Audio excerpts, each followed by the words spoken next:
Hi everyone, welcome back to Spongebob. Seconds before starting this stream, my computer had a Windows update and it disconnected all my devices. But good thing I was able to fix that, because that would have been horrible. But now here we are, we're back. Hopefully I didn't have to change any settings or anything, so everything should be fine. And you know, hopefully our internet doesn't die like it did yesterday. And we have a good time. So last time we did the first technically 3 areas, but I think we have enough to go to Goo Lagoon now, which means that, like I said yesterday, we're at the point of the game where I basically don't have any memory of what happens, so that should be fun.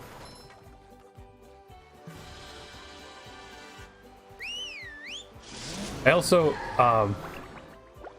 I started the game, like I left the title screen because the title screen plays the SpongeBob theme song. And I would probably get copyright claimed if I just stayed on that. You gaming? I'm gaming. You kidding me?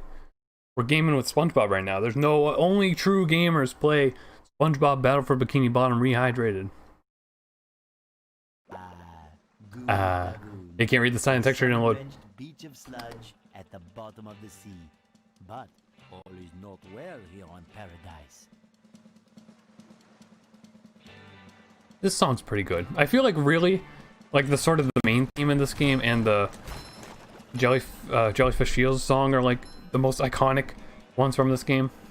So far, like this song and the Downtown song, like, are pretty good, but they're not like total bops. But you know, this fits. This fits. And flip platforms. Ooh, really going all out with this one. And again, this isn't necessarily a 100% playthrough. I'm just playing through. We're having fun. The song is a bop. I mean, they're all bops for sure, but some are boppier than others. I like this dude. I like his glasses.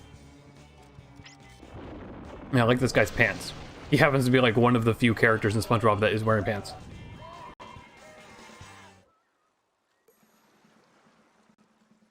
The robot is called Monsoon. Watch out for his lightning attacks.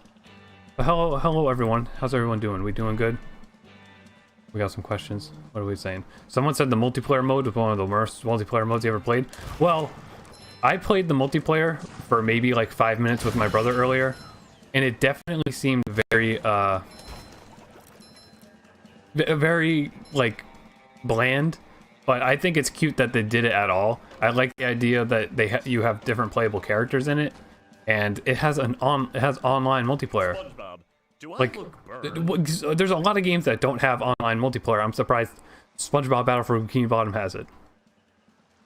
Would I like a remake of the first movie game? For sure. I think I have more memory of that one than this one as a kid.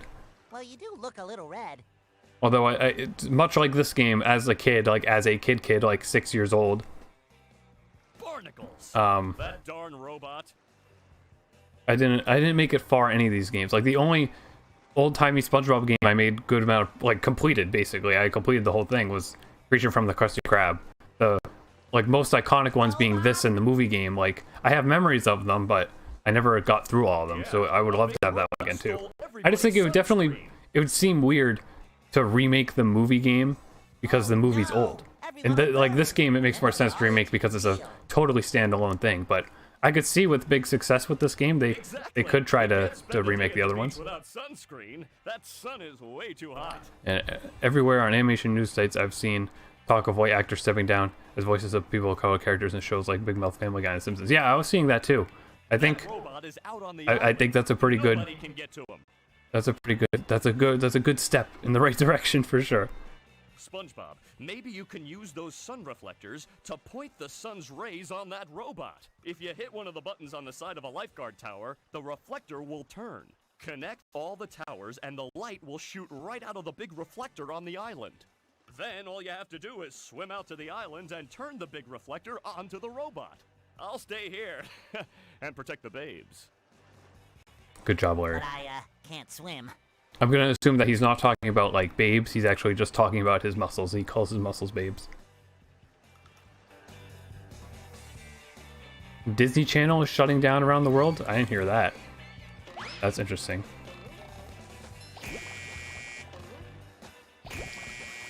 Oh, I guess I have to move other ones first.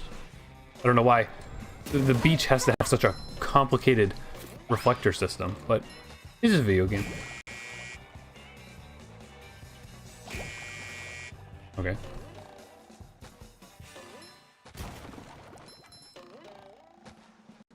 Little kid.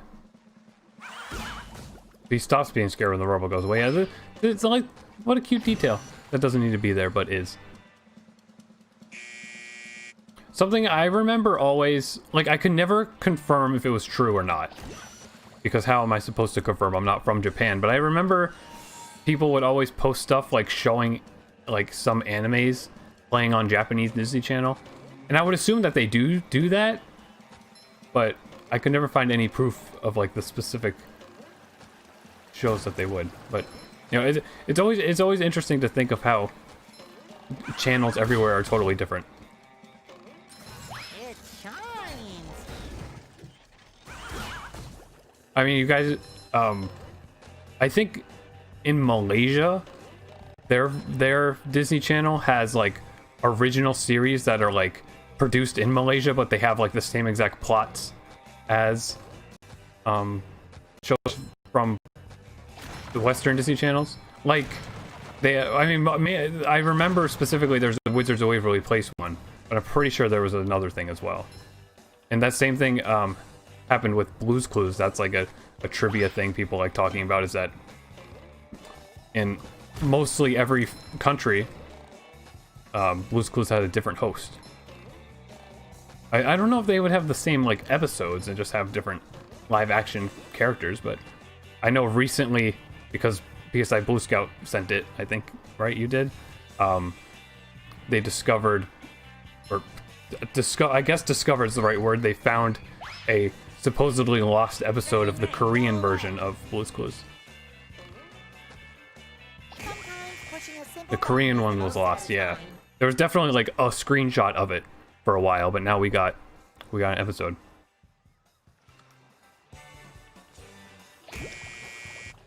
Okay.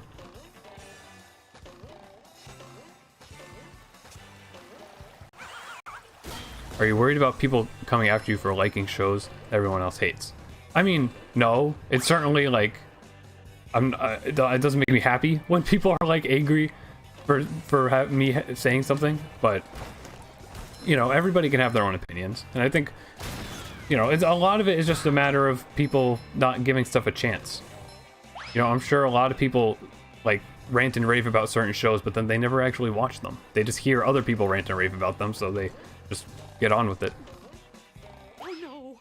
The children's balloons have been overfilled! They're carrying the children out of control! I don't know, Mrs. Puff. It looks like they're having a lot of fun. Yes, too much fun if you ask me. You can save the children by bubble bashing each of the balloons. Bubble bash all the balloons, then come see me for a reward. Can do, Mrs. Puff. Okay. Are we sure this guy's a kid? This could pass as an adult. Oh, that's Bubble Bash, not the other one. There's a sock up there. Like a spring breeze. Oh, that doesn't work. Wait.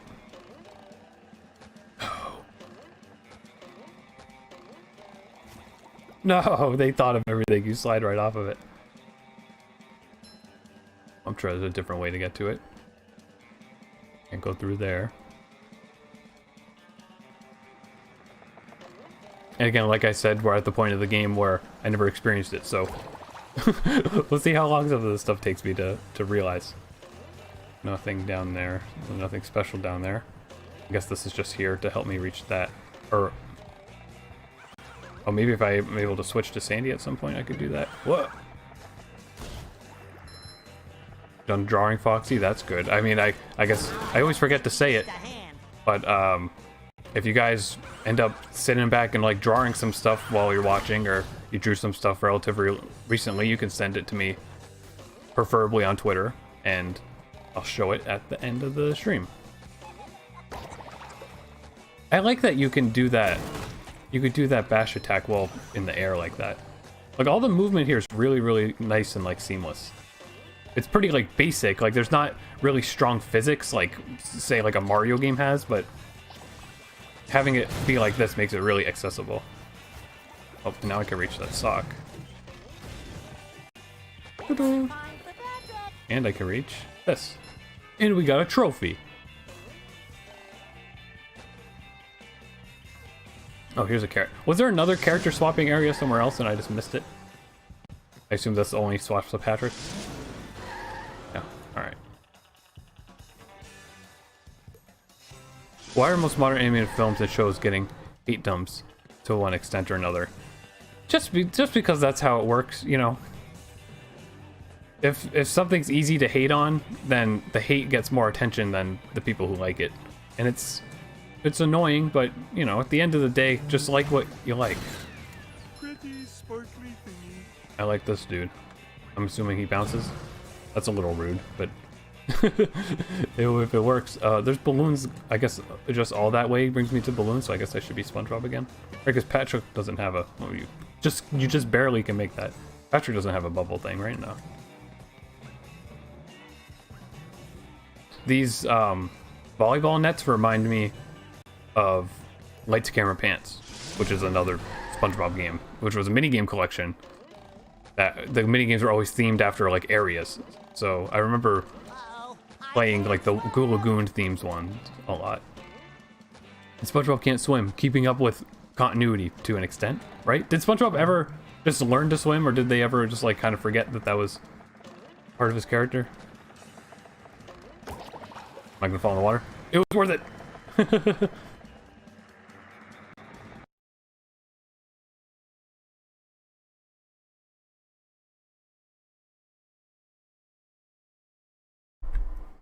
I've yet to see a hate them for Gravity Falls or Over in the Garden Wall, but you're worried about those existing? I mean, you know, maybe they do somewhere in the dark, but those shows are beloved. Those ones are classics. And I mean, it's usually like, it's very easy to tell, like, a show like Gravity Falls that's like a big, interesting, mostly unique, like, continuity-based series is gonna have a lot of people who automatically like it. And then a show like, say, Apple and Onion or something, like, because it's very cartoony, people automatically don't really care for it. But you know, it's all just a matter of just liking it if you like it and not worrying about what others say about it. I mean, I'm sure there's plenty of people that don't like SpongeBob like at all in any season. So the balloons stay away, right? So the only thing over there is another tiny thing. How many balloon people are there? Did she tell me? I gotta blow this up just so I can get the monies. These two.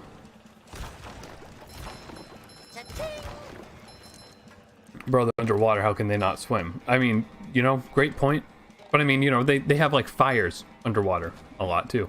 SpongeBob's never been one to make sense. But also this is technically sludge and goo, not water. So somehow that's different than swimming. I got all the balloons? Oh, sick, okay. Then remind me to go back. Or not, I'll probably remember. Sandcastle contest. I can destroy these sandcastles, right? I remember that. Never mind. I'm a liar. I like this guy. This guy's cute. He says as he hits him. Am I supposed to get something up there? Love opening presents. Oh yeah, there's a sock up there. Darn it. Okay, hang on. Can I off myself? Oh. SpongeBob, I heard that you were collecting golden spatulas. Yeah, wait, if we're underwater, how's there fire? And the fire goes away. That's a good joke. Yes, Bubble Buddy, I am. Have you seen one? Why, That's in the yes, episode where they we steal a were having balloon, right? sandcastle That's a great contest, one. And somebody put a golden spatula on the top. If I had a castle, I'd name it Fort Patty Town III. And Fort Patty Town III would have a big bake sale every Monday. You're cute, SpongeBob. The golden spatula? Oh, at the top of the sandcastle, right. That should be easy to reach. Well, perhaps you should see for yourself.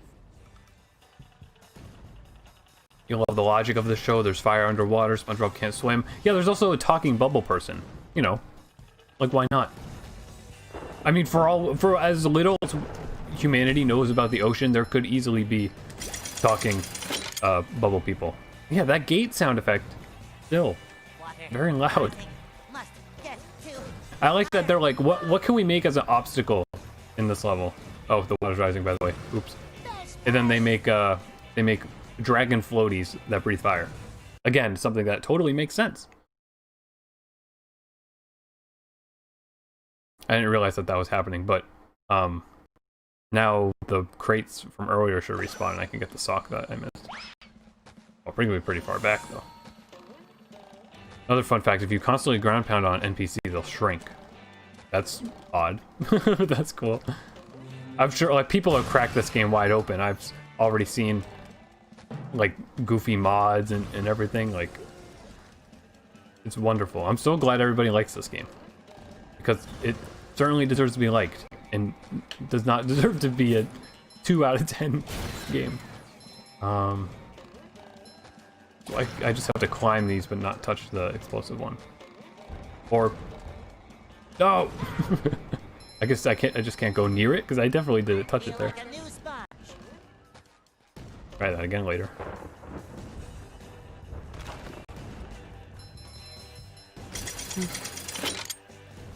Okay, now we run. Run, run, run.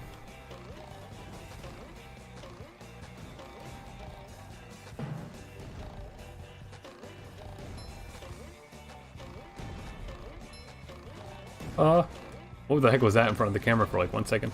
The water's kind of flickering a little bit. I guess I was supposed to be Patrick for over here. What would that have helped me get? Oh, it was a sock. I'll try to remember that. Hello, piranha plant. No need to worry about missing anything.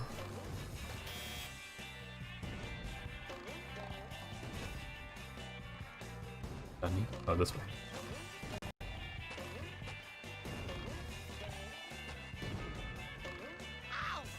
Playing some more Minecraft. Or Minecraft. I know Minecraft got a substantial update the other day. I don't really know. I haven't played... Like, last time I played Minecraft, the villagers were new. So at this point, Minecraft to me is like a totally different game.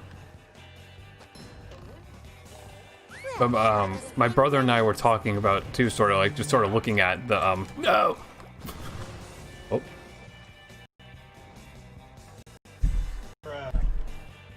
This seems to happen to me a lot. Can I jump on this? No. Oh, I mean that'll kill me at least.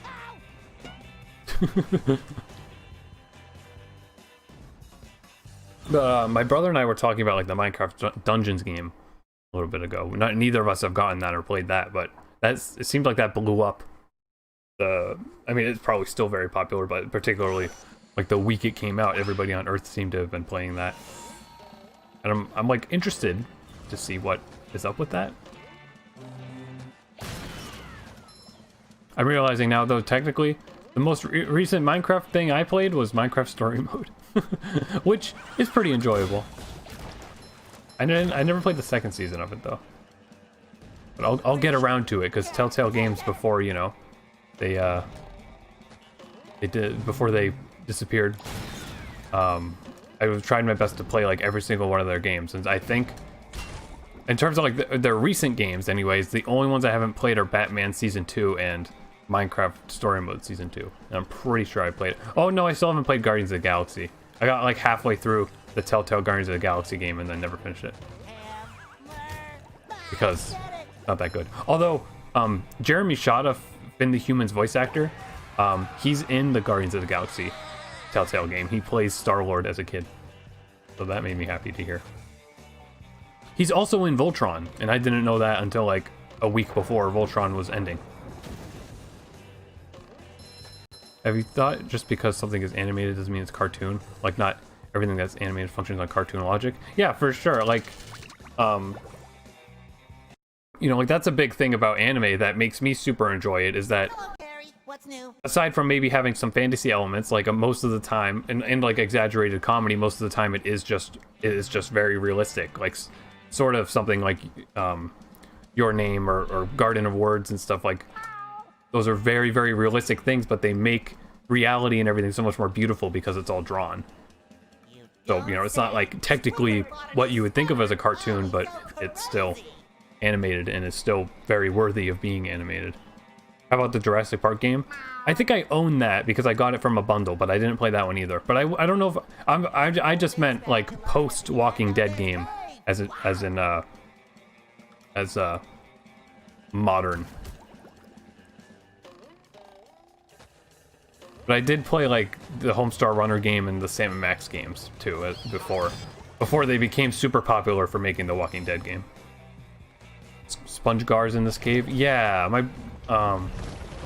my brother made it to that the other day and showed me. Let's see if I can figure out where that is. I used to think that meme is funny. That's a really funny drawing of SpongeBob. Oh, well there's, yeah, I didn't know that was there. There's Patar.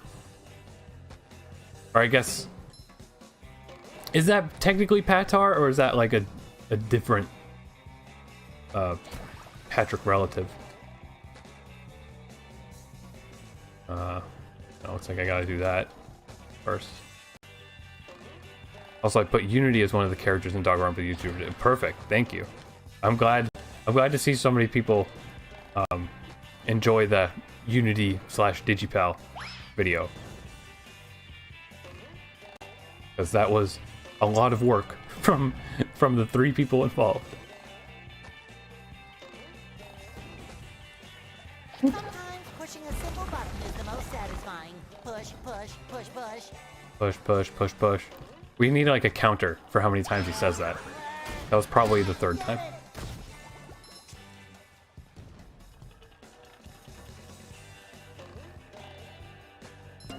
What?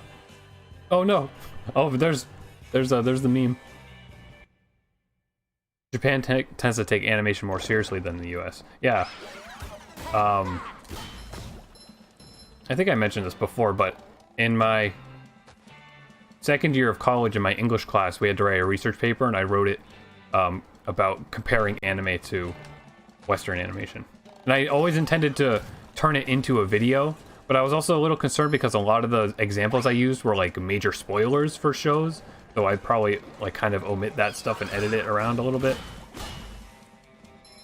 But I think that could work as a video, but it would just probably be a little longer one that would require more editing than I usually do. Yeah, I didn't stop to look at the SpongeGar, but he was there. So that made that fall, right? Now I could reach that. That vid scared me a little. I was like, you died. I'm okay now. Don't worry. I'm digital now, so I'm okay. That video was the Digipal video was technically made as my senior thesis final project for film school. It was originally very different, but then the quarantine happened, so I had to make it at home, and I think what I ended up making was way better than what I originally wanted to make. And Unity's pretty evil, so you think she would survive? Probably. I don't know if she would like try to hide her evilness and be cute the whole time, or if she would just like not care at all and ruin everybody's life. You spoiled it for the Professor SMH. Well, I found out later after that class that the professor that I wrote that essay for used to own a comic book store. So he probably either like knew some of the examples I talked about, or he just like was really happy to see somebody write a paper not about sports and about something that he probably knows a little bit about. Oh, carnival time. SpongeBob, help me find Patrick. I have a task that I think he can help me with.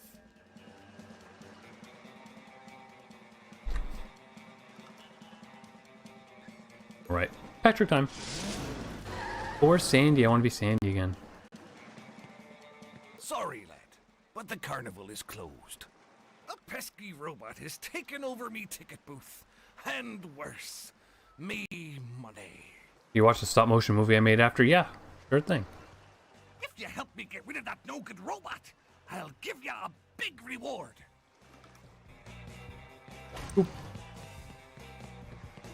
Discount Mr. Krabs, yeah. I mean, I'm sure there is somewhere, but like, is there an explanation for why they don't have Mr. Krabs as voice actor?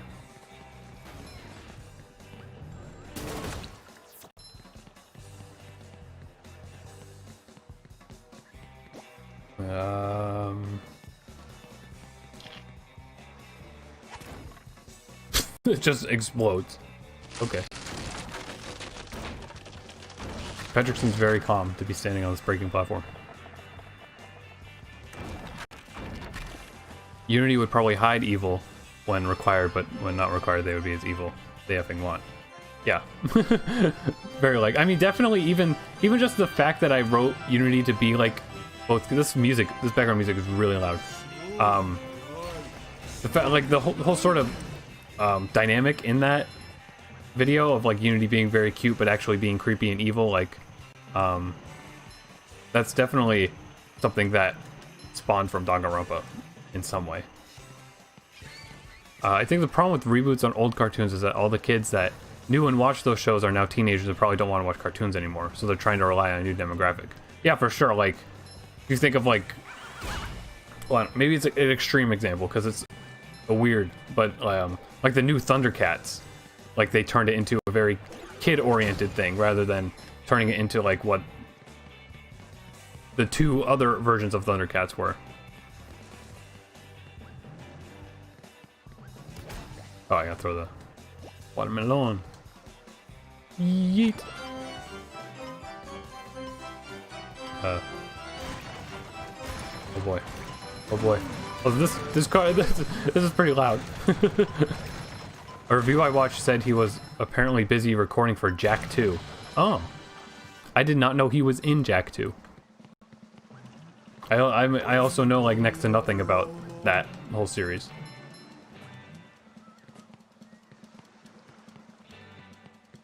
For the original game, Clancy Brown ironically wanted more money.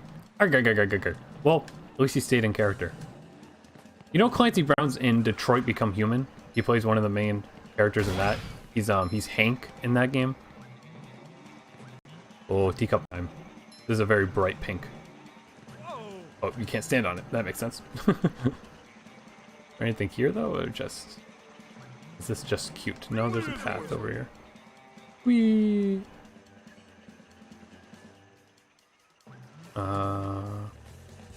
Makoto's back in your animation? Cool. And of course, teens tend to still watch cartoons even if it's for kids. It just depends on how the jokes and writing works. Yeah, for sure. And that's why stuff like stuff like Gravity Falls like ends up hitting so well because kids are able to love it and adults are able to love it. You know, like stuff like Adventure Time and Gravity Falls hit a perfect mix. I feel like at times, like maybe Gravity Falls and like Adventure Time and Steven and stuff, like they get a little too adult in a sense that like, you know, a kid would be a little bored or like not really understand. But I'm always seeing, I follow like a lot of Gravity Falls Facebook pages and they're always posting like family cosplays as Gravity Falls characters and stuff. So like that's definitely a show that appeals to everybody. FaceTime? You've just met the Spongebob. Do I need Patrick to hit that? I do. And then it looks like over there I'm gonna need SpongeBob's bowling ability, which I'll probably get at the end of this. Boop, boop.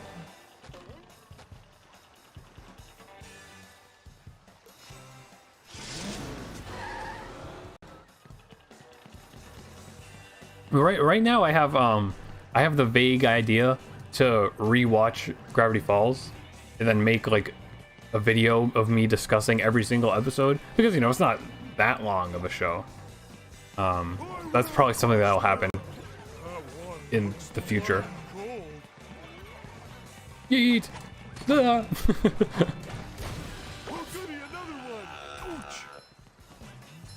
Oh, that gave me a sock. Okay. Good thing I noticed the sock icon show up, or I would have been like, what was the point of that? think SpongeBob's underwear fits Oh. quite right. Ooh. And maybe now I should be SpongeBob? I'm curious to know. I mean, I guess I could stay as Patrick, see what happens. I'm curious to know why it lets me change right there, aside from the bowling thing, which I didn't earn yet. I'll spend money on that, which I can probably do. The slide. Patrick can slide, right? Oh, I'm assuming I have enough money for this. But the thing with reboots is that it's the show that those channels canceled themselves, and all the viewers and fans forgot some of those shows. Yeah, I mean, I don't know. I feel like in most cases, well, I guess Thundercat's an example. Like, I'm sure the 2010 Thundercats probably got like canceled, but there's like shows like Powerpuff Girls like didn't necessarily get canceled. They just kind of stopped.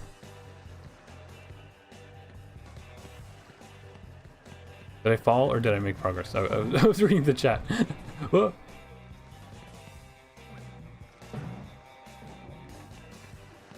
Yeet. Oh, does SpongeBob have to do this? Yeah. Okay. Am I gonna fall to my death now? Bruh. I guess that's why it lets me change to SpongeBob. So that might be why they're trying to be hip or something. Yeah, for sure. Because, I mean, especially, like, Powerpuff Girls is a good example for that. How... I don't even... Is the new Powerpuff Girls still on?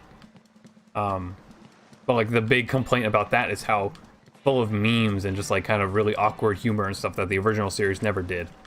Very much because the people work... Or maybe even just the network really wants that version of the show to be a kiddie thing. When the original version of the show certainly was, like, totally an all-audience thing. Despite the fact that, like, you know, it's about girls, you know? So, like, I know my sister liked it a lot when we were kids. I never really watched much of it when I was younger because it was for girls. But I was just stupid. Powerpuff Girls is amazing. Rat.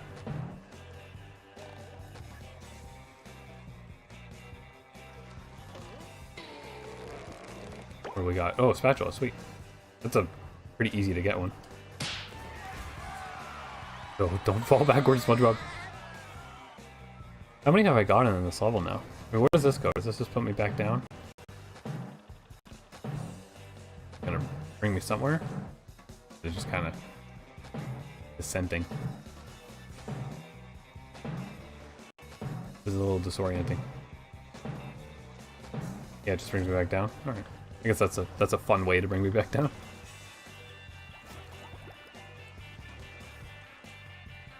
Lambs, this guy wants these underwear. But it's like, that doesn't fit me. At full health. What's in there? Seaweed juice? Soda? See, like, even just the fact that those things have writing on them that's, like, legible, like, that's good detail.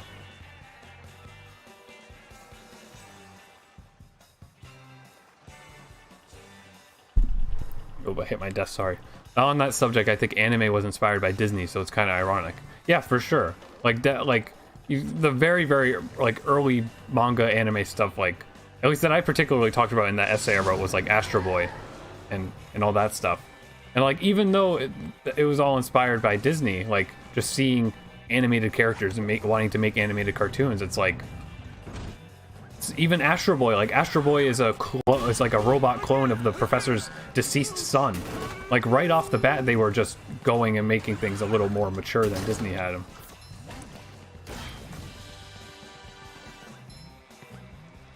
And like Astro, even just sort of a lot of early anime was like sci-fi oriented stuff, and there's a lot of like World War II undertones and stuff, like nuclear safety undertones and stuff.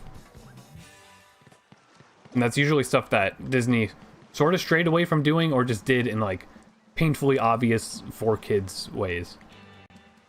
What is this? I mean, I'm assuming that's going to bring me backwards, so I probably want to go over here first. And the anime got more mature over the years. Yeah. Okay, where do I want to go with this? I guess right over there. Let's go! I like how he walks. Do I actually slide? You do slide on this a little bit. Oh, there's got to be like an Easter egg somewhere around here. But I guess I'm gonna follow the trail of. If I throw another one, does it just automatically refresh the timer? I would assume it does.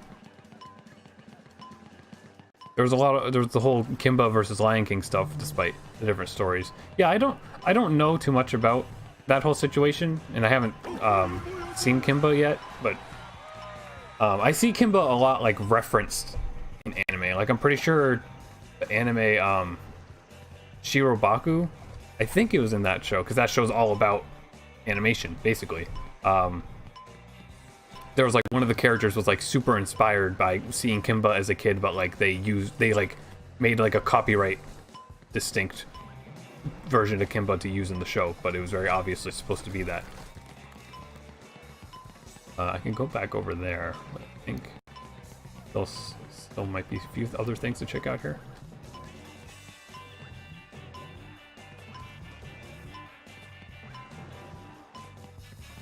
Another thing about anime that's like interesting is the fact that oh, this is bringing me all the way back. Good thing I didn't do that before doing the ice thing then. But the like early anime, they didn't have the sort of same very complex equipment and stuff that like primarily just Disney had. So, you know, if you watch it, it's very clearly kind of stilted and like missing a lot of frames and stuff, and that's something that just happened because of the circumstances they had and the equipment they had. But over time, that kind of is still like the permanent style of anime. Like even modern anime, despite the fact that they could make it look incredible and be animated incredibly, a lot of the time they do still just rely on having like kind of framey looking animation and stuff. And it's, you know, this is one of the things that people don't like about anime, but it's totally a deliberate thing, and it definitely overall probably saves money to an extent too. Like they focus more on making every frame look good rather than making everything totally animated like Western cartoons do. Oh, okay, this lets me go back. Never mind. Oh wait, there's a trampoline there though. I don't think I need to go back. Do I need to hit this again though? It stresses me out that it has 2 buttons. Okay, no. I guess they just automatically go to where they're supposed to. Oh, but now there's a fast travel. Okay. And I can talk to Mrs. Puff because I did if you hit that one thing. Of the buttons on the side, connect all the when the light is. This one has things I can press now. Into Orin High School Host Club. I know that one's like, that's one of the classic ones from like back in the day. I haven't watched that yet. The only thing I know about High School Host Club is that the main character's name is Haruhi. So whenever I search for Haruhi Suzumiya stuff, I get that character instead.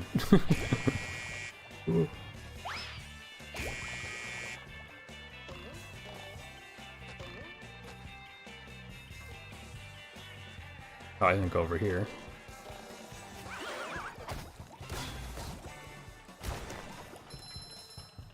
I'm glad those tartar sauce robots aren't in this area.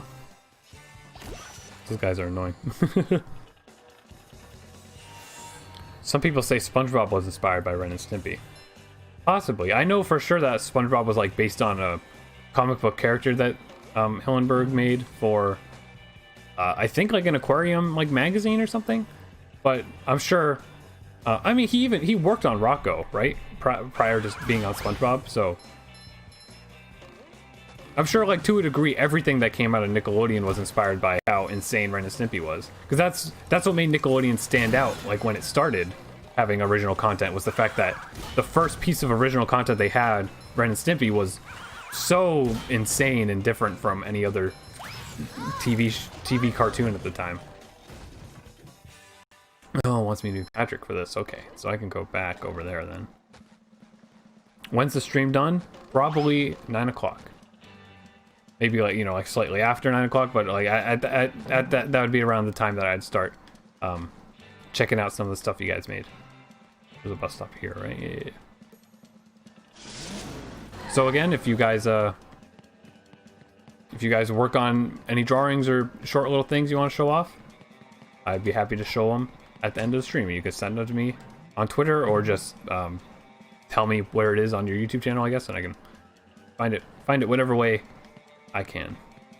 Now, how on earth did I... where just was I? How did I get up there?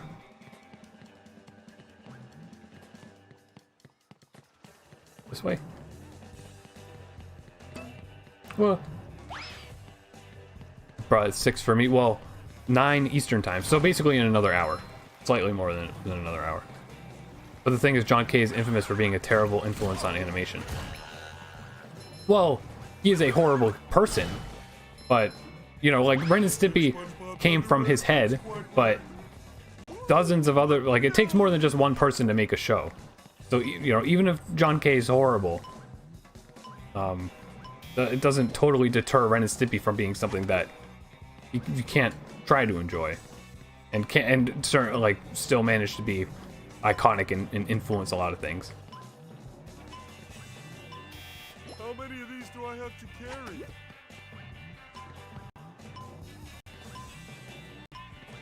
Sort of unrelated, but we usually go to a casino resort sometimes for vacation time, and they have a store in one of them that sells a lot of, like, vintage animation merchandise. Oh, does that move closer to that? Oops. And they have some animation cells from, like, Rugrats and stuff. And I can't, you know, it's hard to ever tell if stuff like that's legit, but I guess why wouldn't it be? Like, why would they make a fake animation cell? And, you know, they're expensive as heck, but I would absolutely, one of these days, love to own an animation cell. Last weekend, Sam Alden, who's a writer and storyboard artist for Adventure Time, was doing some raffles where if you donated to some charities and showed him proof that you donated, he would enter you in a raffle to win some of the promotional art he drew up for Adventure Time. And I was, like, so excited about that because he's one of my favorite writers on that show, and his art is amazing. And he was particularly raffling off some art from episodes that I loved. So I entered every one of his raffles, and I didn't win any of them. But that's okay, because I still got to donate.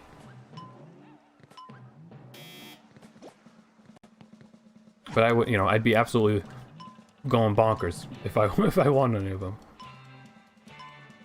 But one of these days I'll have cool merch, I'm sure. I feel rather sad that Ren and Stimpy is my childhood. Well, you know, again, it's just because one person involved, even if he's the main guy who created it, I wasn't paying attention, is bad, doesn't mean you can't like the product, because more than just him made Ren and Stimpy happen. I remember I discovered, like, Nicktoons Network when I was probably around, like, 8 or so, like when I got into Invader Zim. And just the fact that I was able to recognize that, like, oh, Nicktoons Network shows all the old cartoons. I want to watch all the old cartoons. So we would record on our DVR, like, some Ren and Stimpy, some Rocco and stuff. And I always liked how brutal Ren and Stimpy was, but I don't really have, like, really specific memories of too many episodes. I have most of the series on DVD. I'm missing, like, one of the DVD box sets. But I was watching that probably a few years ago, like probably around when I started college. It's an interesting one. And I was saying it to, I've been watching a bit of the new Looney Tunes series that's on HBO Max. And watching that was making me, like, because I have slightly more nostalgia for things like Ren and Stimpy and Rocco, like, watching that Looney Tunes thing made me want a new Ren and Stimpy. Just, you know, without John K involved. And anyway, but there we go. I got the sock. We can talk to Mrs. Puff. And there's another sock, like, later on that I was missing. Oh, do I have to be SpongeBob to talk to her? I like, she just says hello, Patrick. At least she remembers him, you know? Was this before the episode where he went to boating school for a day? Must be after.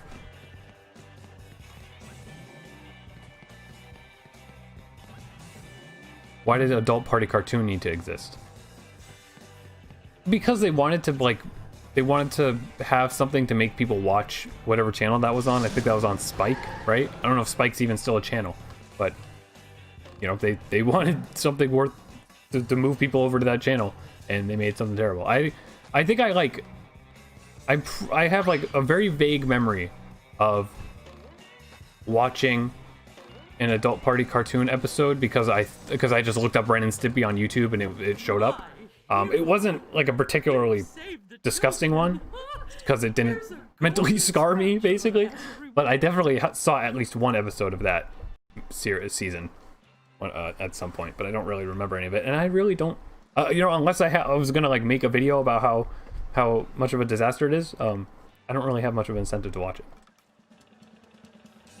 But when I was watching Looney Tunes, I was thinking about Ren and Stimpy, and I went on Wikipedia to look up Ren and Stimpy, and I read a bit about it, and I also went to the Wikipedia page for Adult Party Cartoon, and it was vandalized.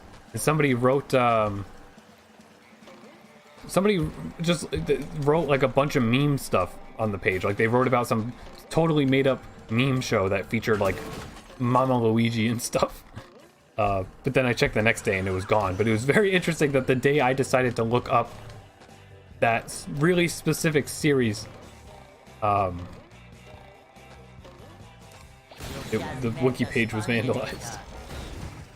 I think I'm good to like progress past this point. Well, there's still that sock on top of that sandcastle, huh? I guess we can try to get that. But how many spatulas am I missing here? Just 3? What is this? I still need to do the towers. I didn't even find that one yet. And then I guess, do I just have to talk to Mr. Krabs? See if talking to Mr. Krabs will work now, or if I miss the objective there.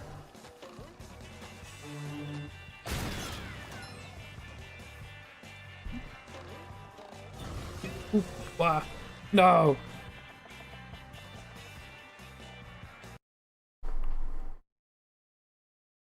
Your grammar's messed up because you're on your iPad. You know, I tweet all the time from my phone, and I proofread the tweet like once before sending it. There's like always a spelling error. And I like, you know, I definitely text more on my phone these days than I do on my computer. Because I mostly just use my computer if I'm gonna like video edit.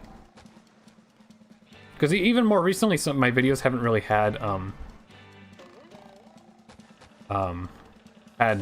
scripts to write.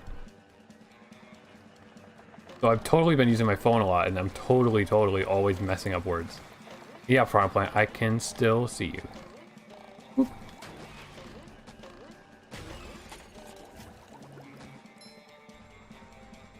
I heard there's literally an episode where Stimpy gave birth to SH word in Adult Party Cartoon. I think I've read about that one.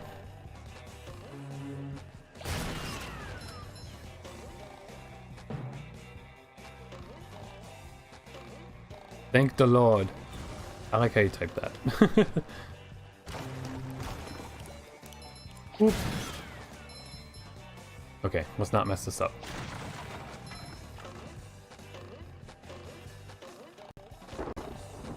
There we go. I love opening presents. Boy, Patrick will be glad to have this back. Then I could switch to Patrick, and there was a... Oh, there's a thing over there. How do I get over there? Oh, I guess I just totally missed that. There's another sock in this area. So, see, this is the beauty of Collectathon games, is like, I have like 7 different things in my head that I want to do right now, and I can't decide which one to do. But we can go after the sock that was in this area. Ooh, a present in every one. How many of these do I have? This game's great. They really gave this a 2 out of 10 on GameSpot. It feels like totally fine, and it's gorgeous, and it's really fun. Like I totally missed out on this game as a kid, even though I played some of it, but my lack of reading comprehension and collectathon comprehension didn't allow me to get the most out of the game. Oh, eat. That's okay. Good. I was like, is it not gonna freeze that one spot? There you go. Is there anything else? I was still sliding on that platform, I think. It's odd. I think I'm sort of trapped here. Yeah, that's fine. That's what we want to happen. he made a meme for me. It's based on the when I'm blank meme.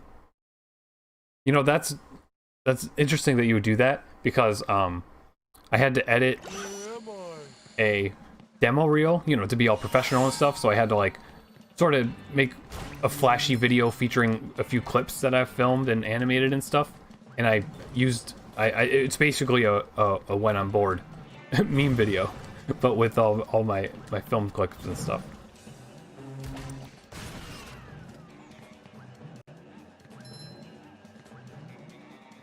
Oh, you gotta like... Gotta make a big jump to get over there. How do I get over there?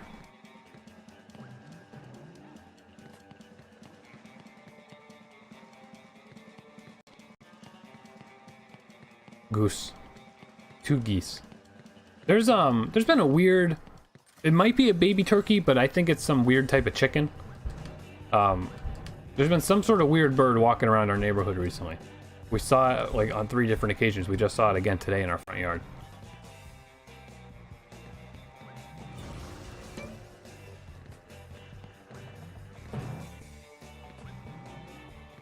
Boop. Can I get ice over here somehow? I have to stack the stone tikis? I didn't even know you could pick them up. Thank you. Okay, good. Oh, never mind.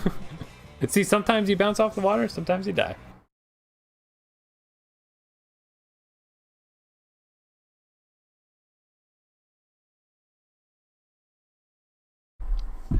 Whoop.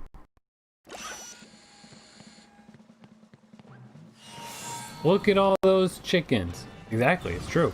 I think one of our neighbors, they definitely had pigs at some point. I don't know if they had chickens, but you know, I got no clue where this weird chicken came from, but he's living life out there. Yeah, okay. I straight up did not know I could pick these up. Thank you for the tip. Whoop.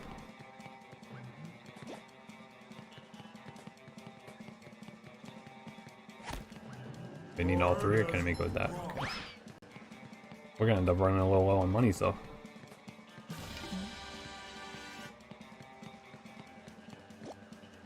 It's gonna freeze the water. Oh no. Platforming. What would a platform game be without platforms? I swear if Spongebob gets bought by Disney, I think we're pretty safe. I think like Warner Brothers, Viacom, and Disney will be separate things for forever.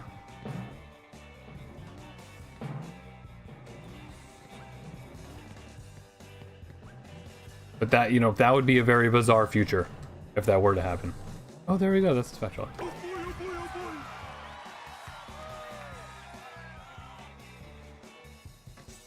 Bro, they used to call me chicken in school. What a coincidence. Adam.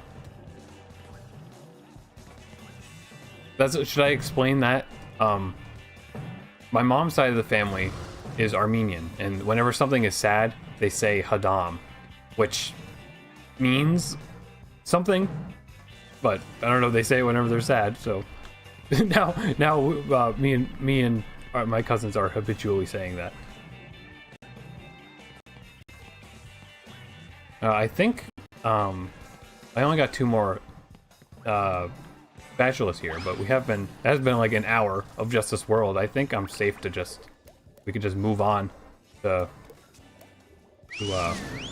wherever else, if I can, which I assume I can.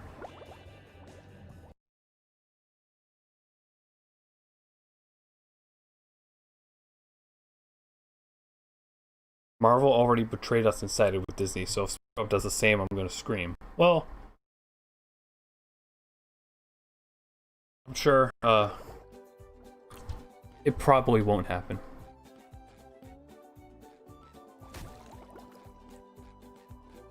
There we go. We need 15 to go across, right? I mean, I can get one from Patrick at this point, right? Nice. What sock? I haven't talked to him at The all. one you're standing on. Oh, that one. Oh, It's just give me a free one? Well, if that one's lost, where are your other socks? Oh, they're more lost. A bunch of robots came through here and stole my whole sock collection. I like the joke of the fact that these robots are kind of just like causing mischief. Like they're attacking people to an extent, but they're also just stealing his socks They like graffitied SpongeBob's house. Sure It's like, thing, you know, Patrick. What are they're just little best friends troublemakers. for? Okay then, for every 10 socks you bring back to me, I'll give you a golden turkey baster. There's some SpongeBob meme figure series 2 memes that never got released. And they had a Doodle Bob and Doodle Patrick figures that never got released too. I saw some Spatula? pictures of at least like the series 1 of those. Bless That seems you. cool. I love little like blind box collectible things like that, but they cost too much money than they should. The only time I usually ever buy them is there's some sort of sale. And usually that just means that it's like a buy two get one type of thing. They never actually lower the price. His pants.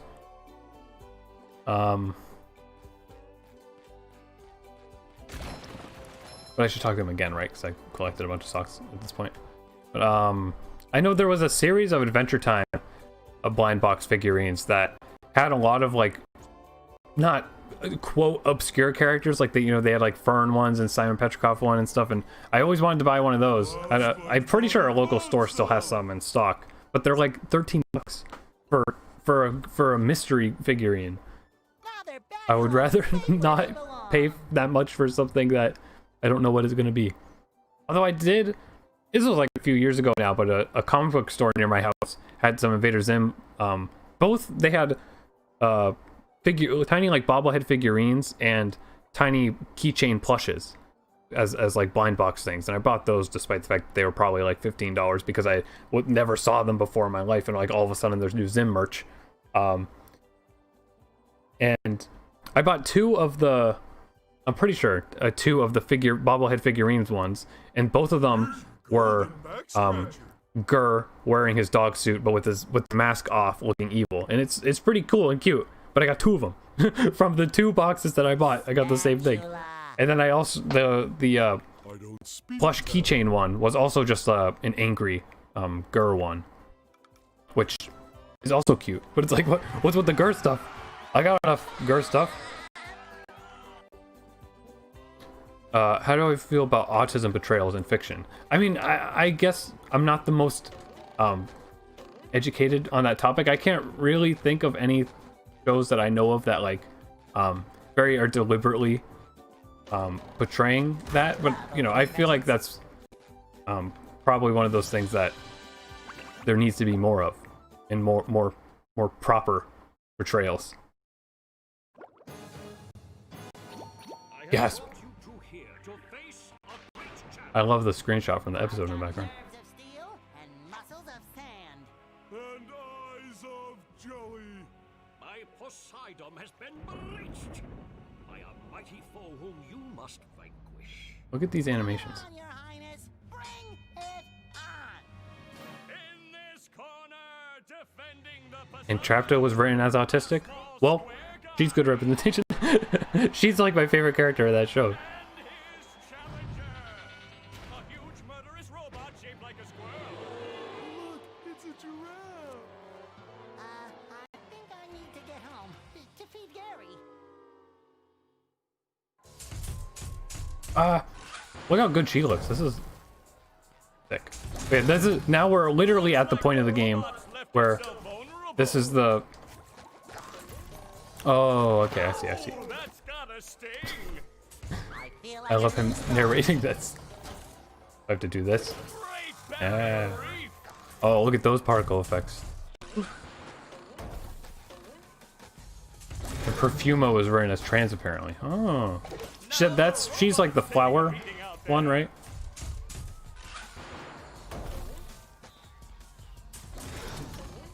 See, that's kind of the thing with representation like that, is that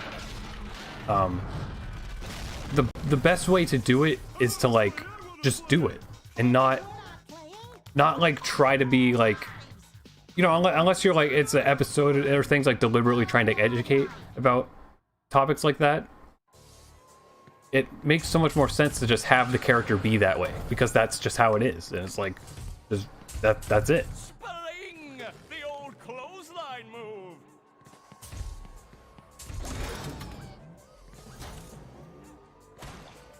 Oh, that didn't work. Patrick Or has did a it? big Oh, opportunity okay. here. This boss fight is playing out differently than how I remember it. Shocking takedown by But, Patrick. that's just me not remembering it. Most I've seen in fiction is just introduce them as one-shot characters and they don't get distinct personalities. Yeah, for sure. I mean, I know a lot too, like people just headcanon all sorts of stuff for characters, and I mean that's part of the beauty of fiction too, is that if something isn't like deliberately what you think it's showing, you could just say that it is. Flying, head thing move by Patrick. Unfortunately, most LGBT portrayals seem to be woke, and like, you know, it just all depends on how it's written. The robot's losing its head. Wow, I've never seen such an electrifying match. Your turn, Spongebob. Look how bright their eyes are. Pure white eyes. This is how you remember the fight? Well, you know, last time I saw this boss fight, I was probably like 7. So. Spling! The old clothesline move. Oh. Fresh like a spring breeze.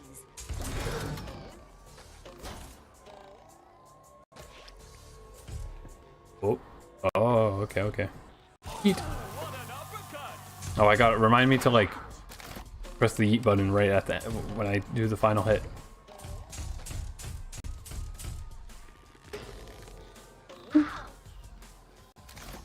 I feel like a new sponge. But you know, back to that topic, you know, it's like That's a bubble bash opportunity. it's still, even if it's not always being shown the best, like, or maybe if, like it's being woke or whatever, like, you know, as long as it's not like horrible, like harmful representation of those things, it's things as in, you know, like orientations and personality types and whatnot. It's like, it's just as long as it's just, oh, I forgot to, there we go. Tell him what he's won, Johnny. It's a new power, the bubble bowl. But wait, Like, it's just good that more and more things are representing stuff. Even if it's not always the best, like, as long as it's not, like, offensive, it's nice that the media companies are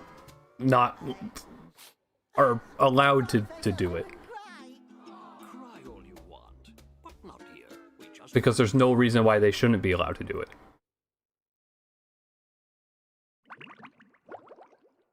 Did they? I was gonna ask this earlier, SpongeBob related question when this boss battle started. Do they still use that design of King Neptune? Because like King Neptune has a different design in the movie, but I think in the show they just continued to use this design because this design was in Hey, Plankton. that one episode of the show. yes, what is it? I was just wondering why all the robots seem to be coming from inside the chum bucket. Have they? I really haven't noticed. Yeah. And then there's that big flashing neon sign that says Robot Headquarters. They do just use that design, yeah. Because at some point there was like some special episode that I only vaguely know that were like SpongeBob, your friend. Neptune had a son or something, or some sort of relative, and I think they just used this design of him, right? No, not really. Exactly, and as your non-friend, I worry about you. Like right now, you're thinking too much. I'm worried you might really hurt yourself. Tell you what I'm gonna do. I'm gonna think for you. This way you won't hurt yourself, and you can just keep working on getting me into the chum bucket. Thanks, Plankton. You're the best non-friend a friend could have. No more thinking for me. Now Plankton disappears from standing over there, right? Oh! The ball power-up's here now. That was probably always here because I did the second level, but I didn't notice it. Or maybe it just shows up now. Can this get me to anything, though? Roll the sponge. You never said that before? Free dome? Oh, I can... that doesn't require anything to get into? Teach you how to bowl a bubble. Press this button, Bowling ability. and you'll bowl a bubble that can knock down robots from a safe So the distance. bowling thing that was back in Goo Lagoon, does that just give me a sock? I would assume, because I saw like all the icons for the Wow! spatulas. Remember, though, the bubble bowl only works on things that are close to the ground. Got it. Solo-rama!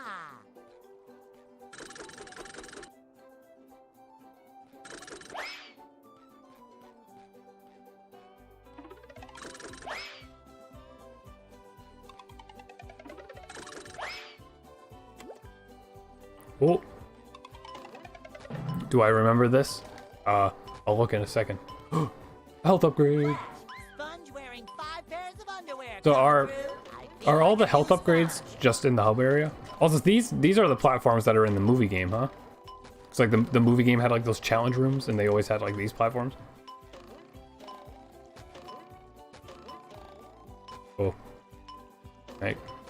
Maybe I could have made that jump, but we were good. Do I remember this? What is this? Might be very loud. Well, real life plankton / Mr. Krabs song. Oh yeah, I remember that. This has 11 views and no likes. It was uploaded last year. I'm surprised you were able to find that. But yeah, I remember that. That's a cute thing. What else? Wait, what is this right here?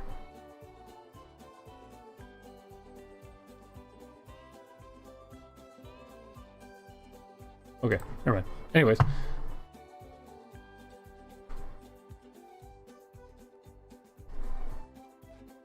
Is Haruhi my wife? No? She's not real, silly.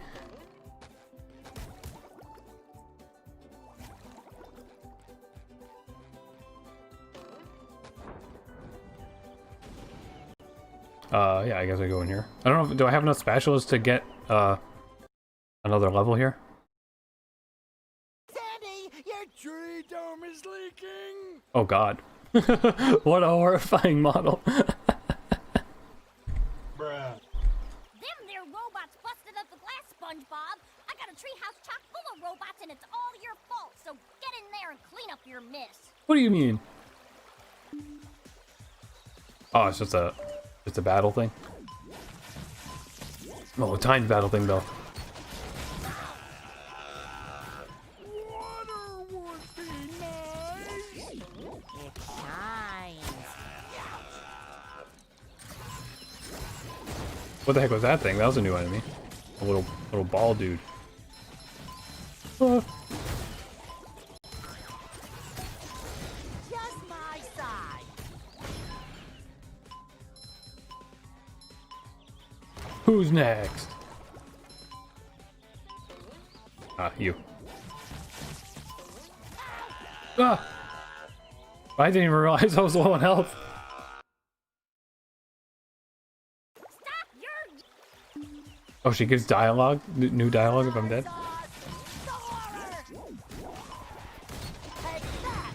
Ah. He can't breathe. I mean, yeah, I'm very surprised. Like, he shouldn't be able to breathe at all. Like a spring breeze. I know that's something that everybody's upset about with the new movie and like the Camp Coral thing, is that it's like retconning SpongeBob's first meeting with Sandy, because like the second episode of the show is SpongeBob meeting Sandy, but Sandy's gonna be at that camp as a kid. That's much better. I suppose you... So I don't know, maybe they'll write around that, or maybe it just doesn't really matter because it's SpongeBob. But also, you know, maybe that series will have like 3 episodes anyways. That one episode of SpongeBob drying always scared me as a kid. I think that's one that, look at that. I don't think I was ever really scared of that. Why is Sandy so tiny? There's some proportion problems going on here. SpongeBob is not the same exact size as Sandy, if not bigger. SpongeBob looking dry as heck, crusty, musty, dusty. What are you doing? That sounds like it'd be like a Dr. Seuss book. Crusty, musty, dusty. Or that'd just be like minion names. Small squirrel. She's very small. It's weird. I mean, she's SpongeBob size, like on her player model, probably. Well, yeah. Wait, what's up with this door? Did we all just shrink? The door was not this big when we were on the outside. That's peculiar. There's flowers here now. Was there flowers there earlier? I want to go in here. I know, oh, Patrick's here. That's cute. Is there anything else in here? I assume there's not. The Super Sponge game, which is a PlayStation 1 SpongeBob platformer that we played significantly as kids. The second level of that game is in Sandy's Tree Dome, and you're like timed, like you have to go into pools of water to breathe, and if you stay out for too long, then you automatically get a game over.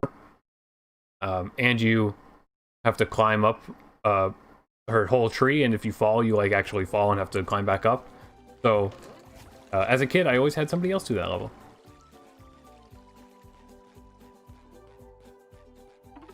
Did I hit this? This? Yeah.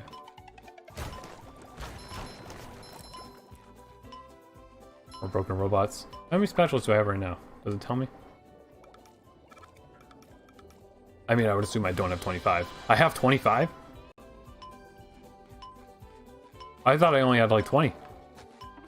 I need 30 for that. I assume I don't have 30 for sure. Up for a game of Spongebob? Yeah. Oh, but we could do the hand thing. Let me in. Let me in.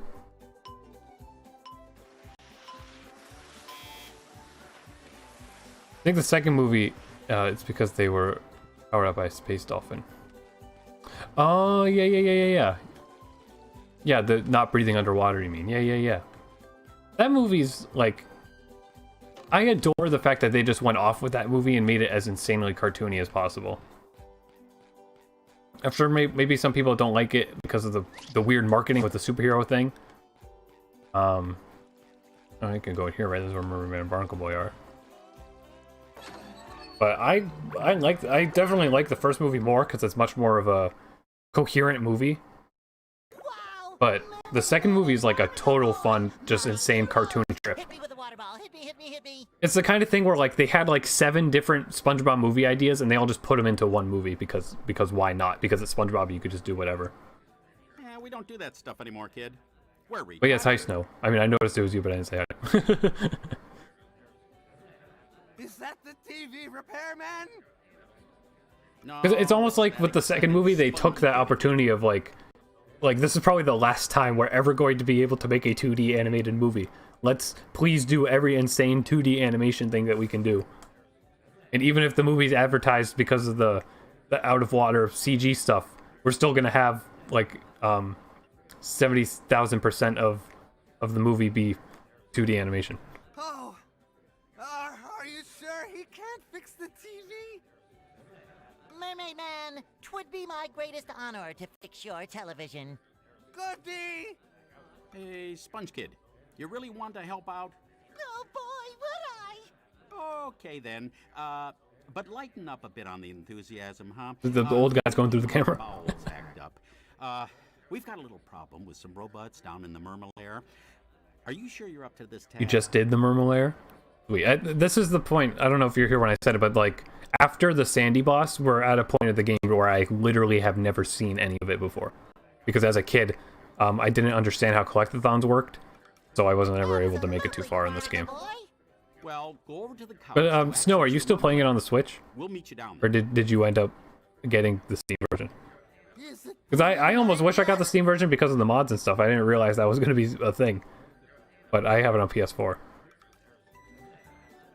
The fact that the second movie was mostly 2D was a welcome surprise, for sure. It shines. And even an upcoming movie, like sure it's CG, but they absolutely still seem to be going off and making it like a very impressive, unique CG style. Although I mean, again, maybe it's just from the advertising and stuff, similar to the second movie, like, you know, maybe it'll be as goofy and weird as the second movie is. Or maybe not. Is it the TV Maybe he can rub my feet. Ew.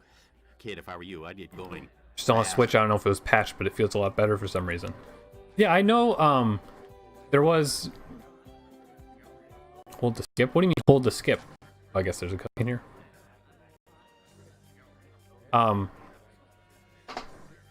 Leaving because you're tired, Evie? That's fine. Thanks for coming. What was I saying? Yeah, when we the day our game came in the mail, because we ordered it online, we had no internet, so we couldn't download the day one patch. And when my brother was playing, there was like some animations missing, and like the golden spatulas were didn't have a golden ring around them, and they were hard to notice. And there was like a bit more of texture popping and stuff, so they definitely did put out a patch like immediately to fix some weird things that were missing. But I like just some of like the animation when you entered a level and the animation when you switch characters was gone without the day one patch, and I was like, oh, why'd they get rid of that? Did they do that so it's faster or what? But no, I guess it just wasn't there for whatever reason when it was released, and they patched it in. Mermaid Man and Barnacle Boy. You shouldn't sneak up on Mermaid Man like that. What's that one SpongeBob game that was on the DS and PSP? Nothing on him is that good anymore. Sorry, Mermaid Man. It's just that I'm always so excited to see you two. There's one on the DS or PSP where, both, and the box art is SpongeBob in a Mermaid Man costume, and the DS game was like I don't know if it was like a adventure game, like almost like a point and click thing, or if it was sort of a platformer, but you needed to read in that game. So as a kid, I never made any progress in that. Yellow Avenger, it stunk. I mean, I assume it did because nobody ever talks about it. But all right, kid. We had that, and I remember not really knowing what to do in it. Well, I really want a new pair The loading times feel faster and stuff, so I'm inclined to believe there was a patch. That's not what I meant. Actually, I was thinking about it. It's so weird. I just remember like you could go to Goo Lagoon and SpongeBob wore like a Mermaid Man costume, but I don't really remember much. Were both versions of it like the same game, or was it one of those situations where both versions were totally different games? It is? Yes! A bunch of evil robots have taken over the Mermalair security system. It's up to you to shut it down and Probably the same game?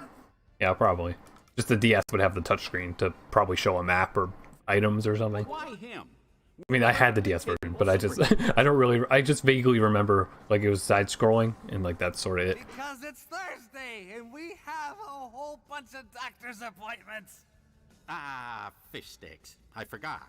Go talk to the Mermalair computer and The writing in this game is so extremely on point. Responsibility, Mermaid Man. You won't be disappointed. Shamed maybe, but not disappointed. There's a mini boss at the end of this level. Ooh. To the doctor's office. Away. Well, not that I'm on like a strict time limit, but I was about probably 30 minutes left of gameplay stream time today, but I could probably beat it in that time. I assume that hurts me. Some Sly Cooper style obstacles here. It had the jankiest platforming. What'd you see to do a ball roll? What is the ball roll?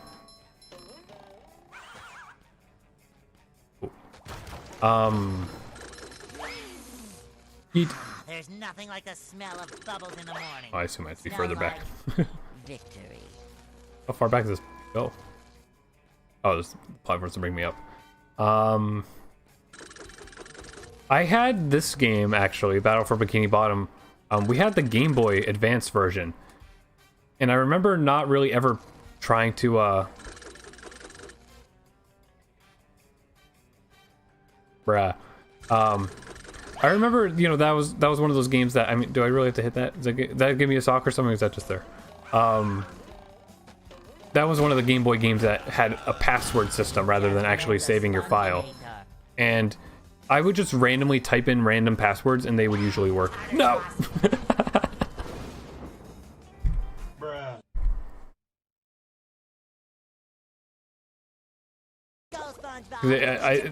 Oh, cool. It just put me forward. and skip this cutscene that only played because I went backwards. Look at this dude, little puppies. I like this dude. Why did I...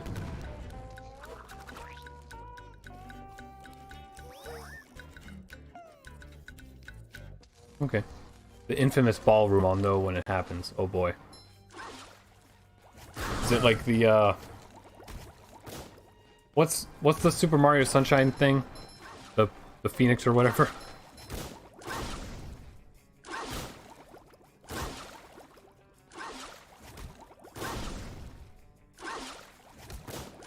So I have to hit... Are they falling over here? Or no, they're just falling completely off the stage.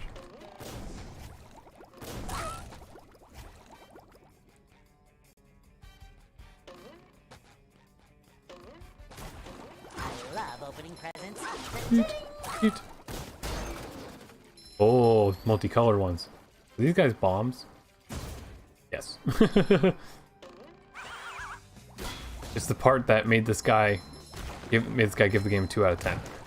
Oh, so like the bowling thing that he didn't understand how to control? Well, you I mean, I only just now realized. I mean, the moment I got the power up, you don't have to, like, you can let go of the circle button early and like you don't have to charge the whole animation. That's what that guy was doing in that review, right? Best game of the year? You know, honestly, it probably is. Like, what new games have I played this year?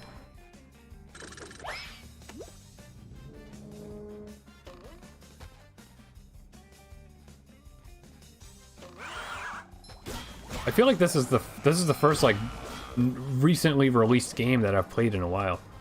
I mean, I just played Death Come True, which is a live action movie game, choose your own adventure thing by the main creator of Danganronpa. And that's, you know, that's pretty good. It is what it is. I enjoyed that quite a bit, but I mean, this is definitely much more of a game than something like that is.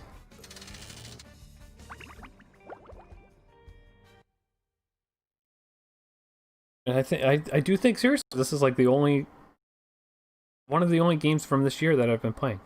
The Mermalair, secret fortress. Oh, now we get an intro. Superheroes, Mermaid Man, and Barnacle. I played a little bit of Ninja Law, like that new Switch sort of Splatoon but not Splatoon game, because apparently it's free to play. So I was like, oh, okay, I'll look at it.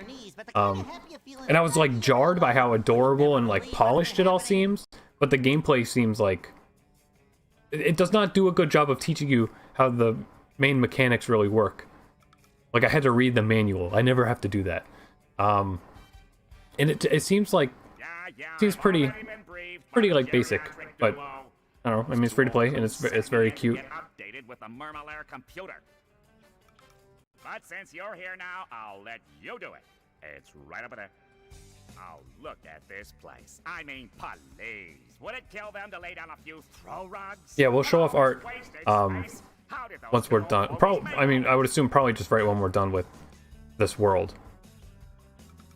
Oh, that's easy. In episode 27, the Mermalair is invaded by the digging monsters of Bermuda, and they... Never mind.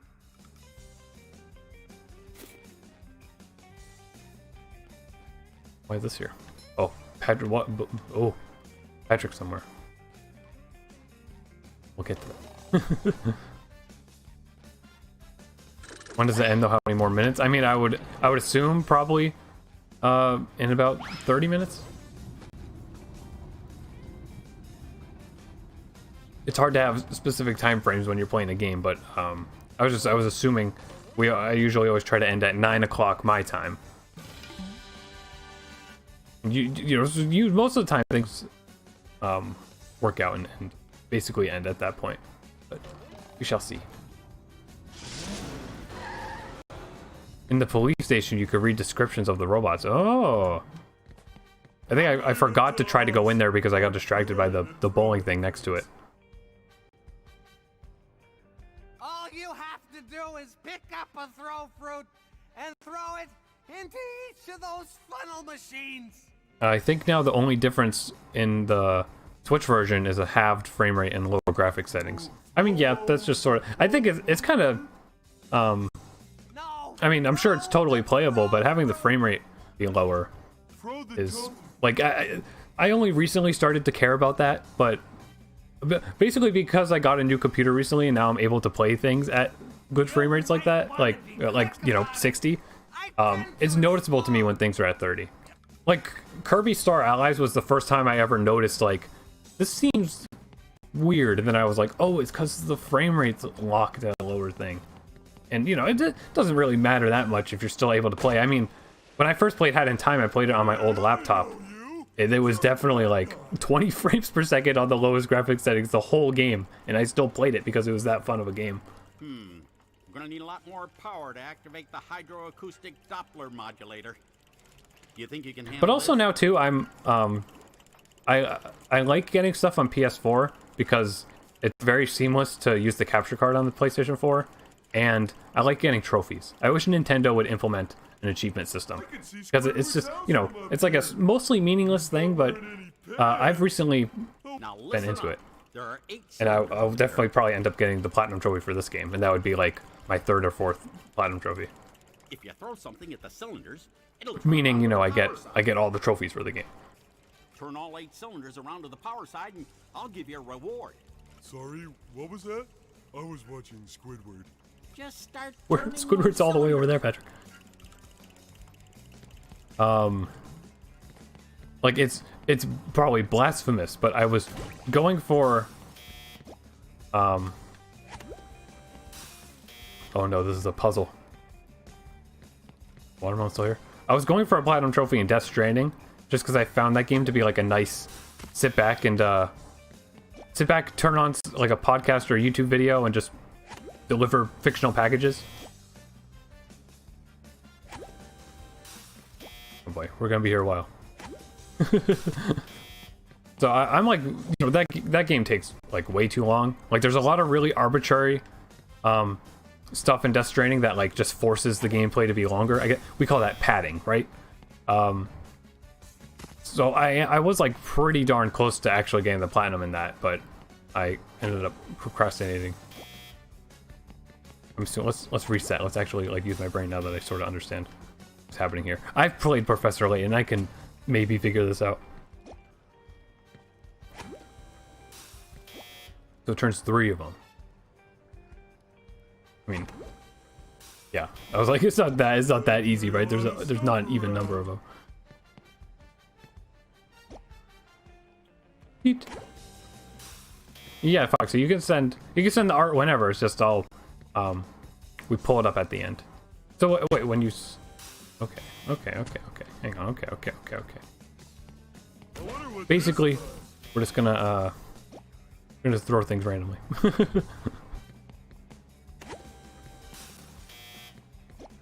So you can do that. I didn't mean to hit that, but maybe that'll work out. That spins those two. No! I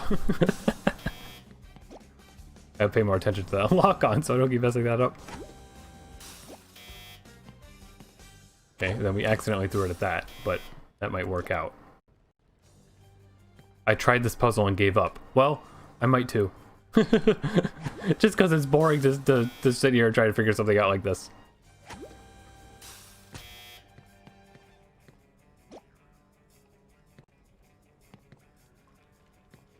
Just keep doing that. That as in... Whoop.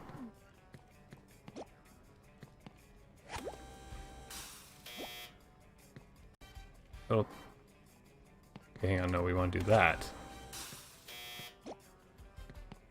We could do that. Right.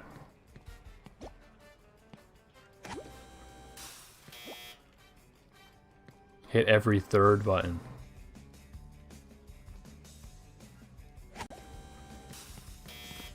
Okay, that's good. See, this is the part in Professor Layton where we need to I need to use all my hint tokens. So 1. So 1, 2, 3. 1, 2.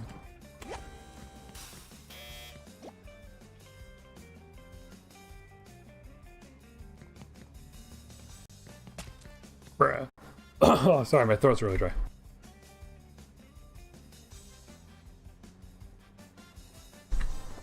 $2,000 later. Yeah, exactly. We'll forfeit this in a few seconds.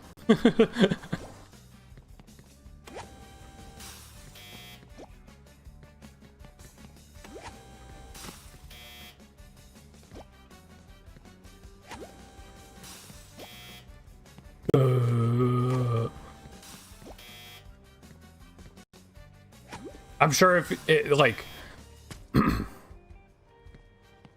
I give up. But I'm sure if you look up SpongeBob laser puzzle, it would automatically show up. But whatever. We go outside. That's more fun. So shiny. Ah! Yeah, I didn't go over there at all. We need SpongeBob for that. What's up there? But I would like to get that gosh darn sock. Just stop. My brain hurts. Okay, okay. We stopped. This might be hard to hit. Never mind. I'm a god.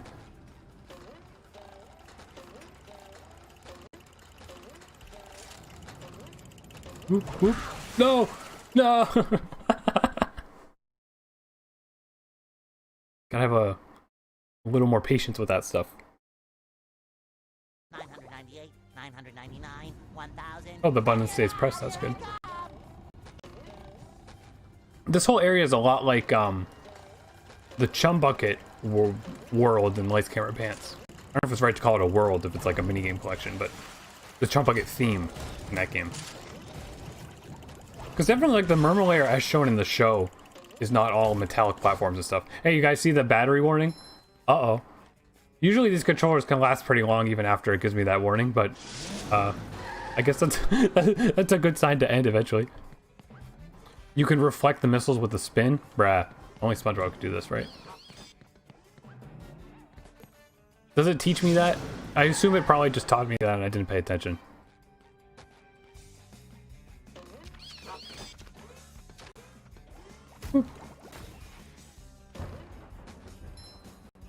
I love opening presents. Thanks for the solution. I mean, I'll just go back to it. I feel like a new sponge. In the future. Not anything. Checkpoint? What? What checkpoint? Is everyone up there?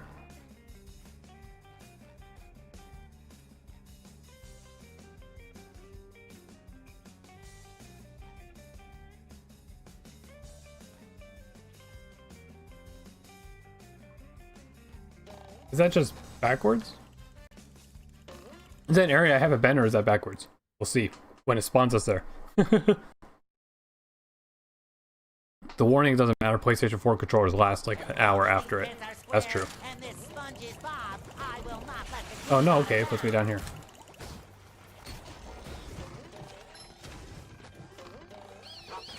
But then what? What's the deal with this area then?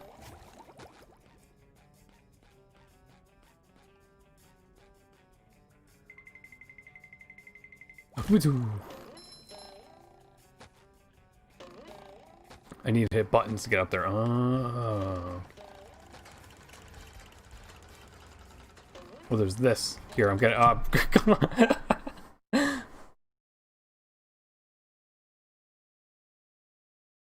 I am very confused by this whole area, but that's mainly due to me paying more attention to talking than playing.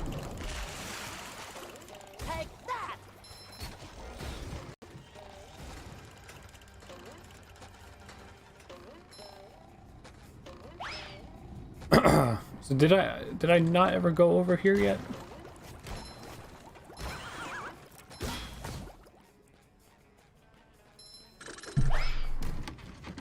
Oh.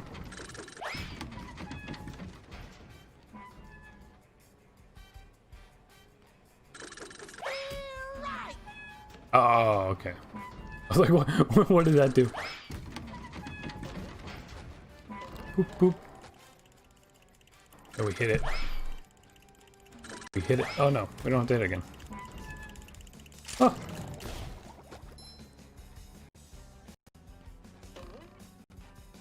Nothing there. Oh.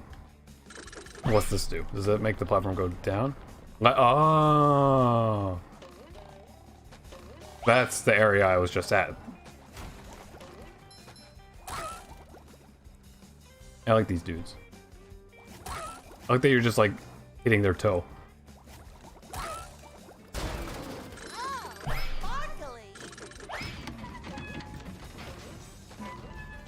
This bowling ability's in the movie game. I definitely remember that.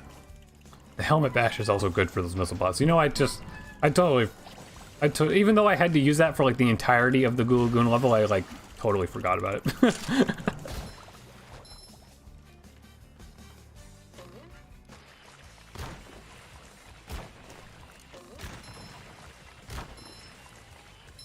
I have a very short-term memory. I was thinking about this earlier. Oh, you get another chance at that? Bruh. Earlier today, my dad was doing something with our pool. He was asking me, like, about, like, conversions to, like, pounds to cups and stuff. And I had no idea what he was talking about. I had to, because of, because of, I had, like, transfer credit and stuff, I only had to take one math class in college, my freshman year.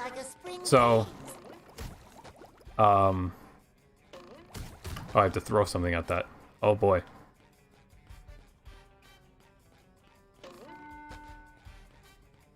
On that note, I missed a button. Back there? Where I just came from, I didn't hit a button. Bruh. The button's all here too, I need Patrick. It's okay, you'll be my brain cell, thank you. But yeah, my dad was asking me like a math problem basically, and because I haven't taken math since freshman year of college, I now have like the math comprehension of a middle schooler, basically. Like I used to be like pretty good at it. Dare I say I even slightly enjoyed it. I mean, I know a lot of people like really hate math or feel like they're really bad at it, but I felt like I was okay with it. And you know, certain things were fun, but really it's just the repetitive nature of like high school math, of them making you do like the same exact thing a million times. Then after high school math, you never have to do those things ever again. Okay, I get it now. But but I was never too bad at it, but now that I just haven't done it in forever, I just know like basic like formula stuff. Like if I need to like add or subtract like fractions or anything like that, but especially something I just feel I was literally never taught correctly was no like percentage. Like it's a very important thing to understand because in America the way they explain taxes is like by percentages, and the way sales are is by percentages, and I literally like just have to use a calculator every time for that kind of stuff because we were not proper, like we never got a good explanation for that type of math.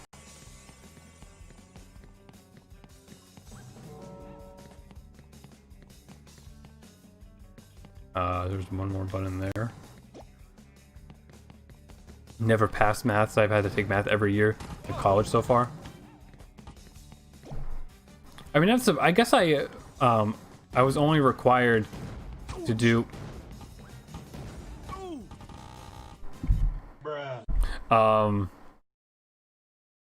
because I took an AP math class in high school.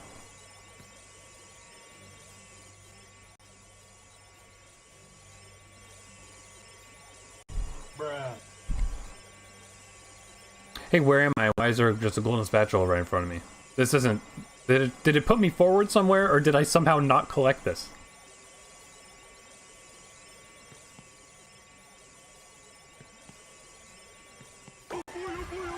And all I got from education was trauma. I mean, true that. True that.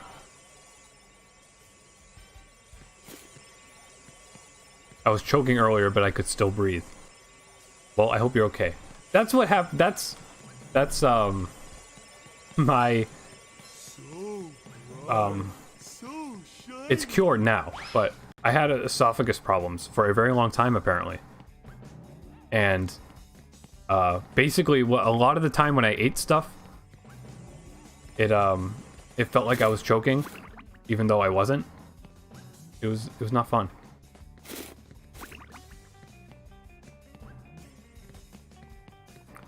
Whoa, Squidward, you're choking. I love that episode. But then what? So what is this? Is this backwards, or is this an area I haven't been to?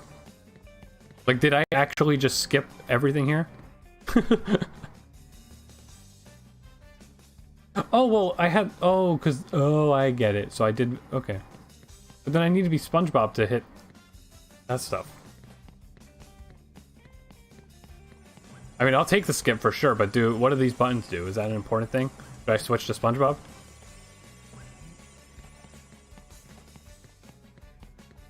So if there's any speedrunners watching, I don't know what I did, but we skipped.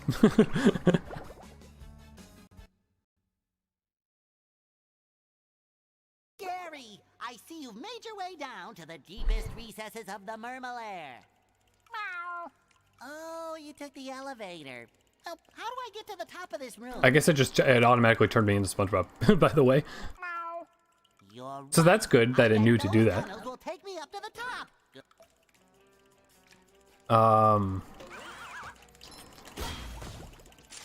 I know that was probably some sort of bug or something, but you know, you saying it took pity on me. I do. Everybody hates it. Like, it is the worst thing a video game could ever do. But I like it when games are nice to you if you're bad at them. Pretty. Can't take it.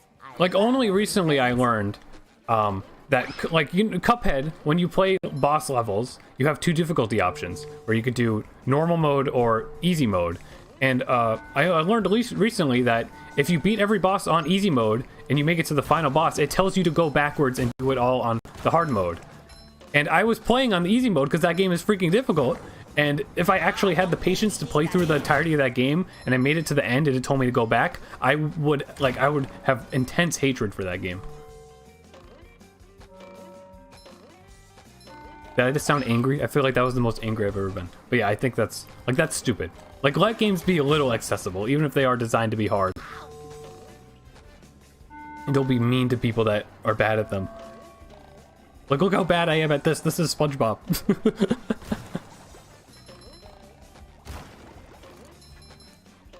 What really gets me about Cuphead, like, because I can totally, like, Binding, like, at all of Ed McMillan games, like Super Meat Boy and Binding of Isaac, like, those are my favorite games ever made, and those are definitely hard as heck games, but they're like constantly rewarding you. I feel like a game like Cuphead, from the very start, it requires you to have total understanding of the entire, like, Contra style gameplay it has, which I don't, because I never played any other game like that. And it just, like, I can understand how it's satisfying, but to me personally, like, having to do a boss for so long that, like, and then having it tell you how close you were to beating it when you die, like, there's nothing satisfying about that to me. That's frustrating to me. Stuff like Isaac and Super Meat Boy are very satisfying to me because of how sort of seamless they are, and even if you're constantly losing, you feel like you're learning. But Cuphead, from literally the first, like, 3 bosses that I couldn't, or just, what boss was it? I don't even remember. No, it was the first, I did, like, the vegetable boss, and then I tried to do the run and gun level, and I literally couldn't, and I also didn't know that you didn't have to do it. But, you know, because nothing about the game tells you that you didn't have to do it. But, so, I just, like, I gave up, because I knew if I continued to endure that game, I wouldn't enjoy it. You know, like, maybe it is sort of the same as something like Meat Boy, but I just think the fact that it's like a Contra style game is something I just can't get behind, because I don't know, I don't like that gameplay. Yeet. Do I have enough for this? How much do I even have? What does that do? Did that do that stuff? What's over here? This is just gonna be a sock.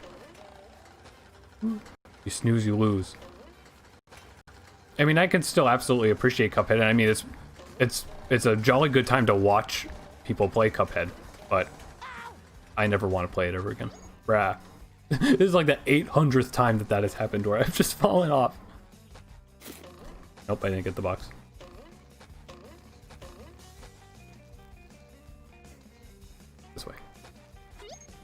That is a sock. I mean, I still need it, technically. I probably should have offed myself instead of just backtracking, huh? Yeah, I should have death warped. Oops. It's too late now. I got the checkpoint here.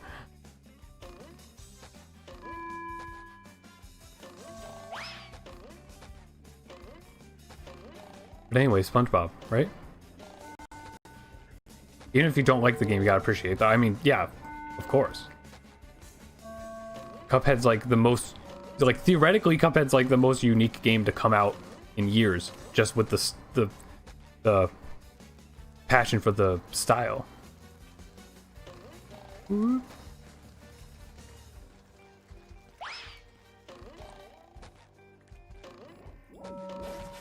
Whoa. You can see how impatient I am by how much I was just jumping there waiting for it to go. That's what my problem is. Even though I mainly play like visual novels, and those are theoretically like the most boring games ever made, I'm very impatient. Rat.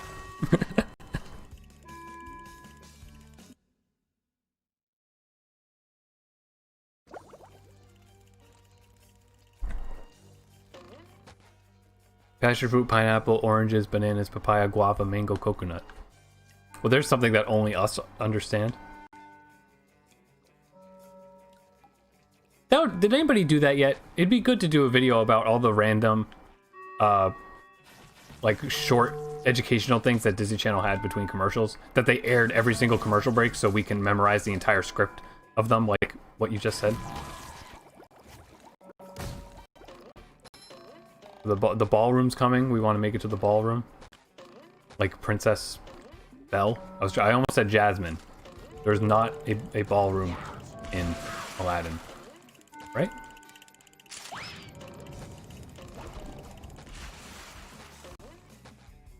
Walnuts, peanuts, pineapple smells. Like a spring breeze. What does pineapple smells mean?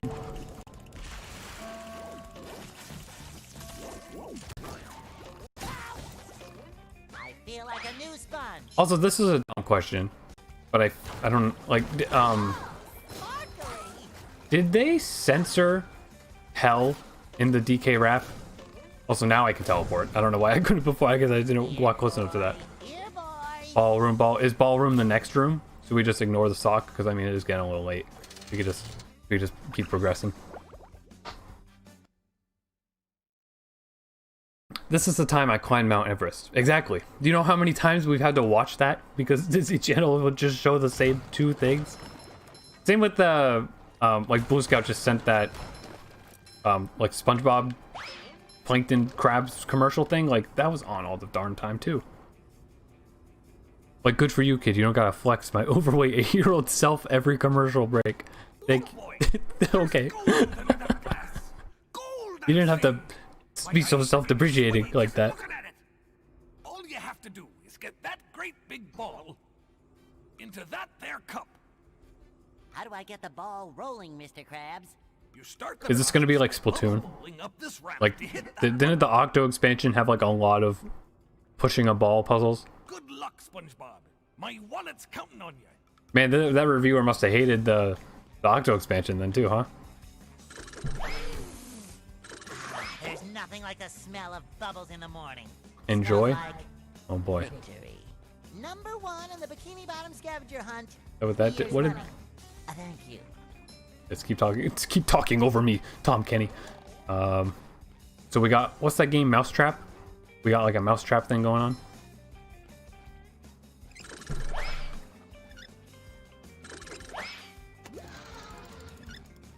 But that's supposed to be hard. I think the reviewer talked a lot of smack, and now Twitter says his account literally does not exist anymore. I mean, good. Because, you know, like, everybody's entitled to their own opinion, sure. But he definitely was way too, like, a 2 is a rating that you give to, like, big rigs. Not a game that, like, you kind of just don't really enjoy and that isn't really for you. But I think mainly just the fact that it definitely seemed like when people found his Twitter, he just started making fun of people. for saying like, why'd you give it a 2? And he's like, shut up. Like that's just not nice. Like just be okay with your own opinion and don't listen to what other people say about you. Because if you engage in stuff like that, then you know, that's just gonna cause you to disappear from Twitter. This is where the ball needs to be. Oh wait. Just my size. You still see me, right? I still see you, Prime Plant. Wait, yeah. So what did this do? Did I not hit it? Okay.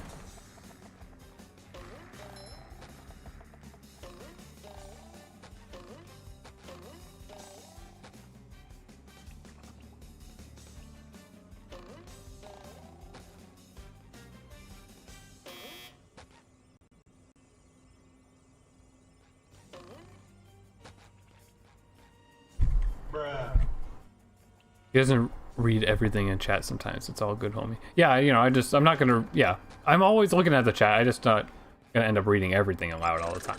So, you know, I always know that you guys are there. Starts bowling on the ramp. Okay. I get it now. This is very unintuitive.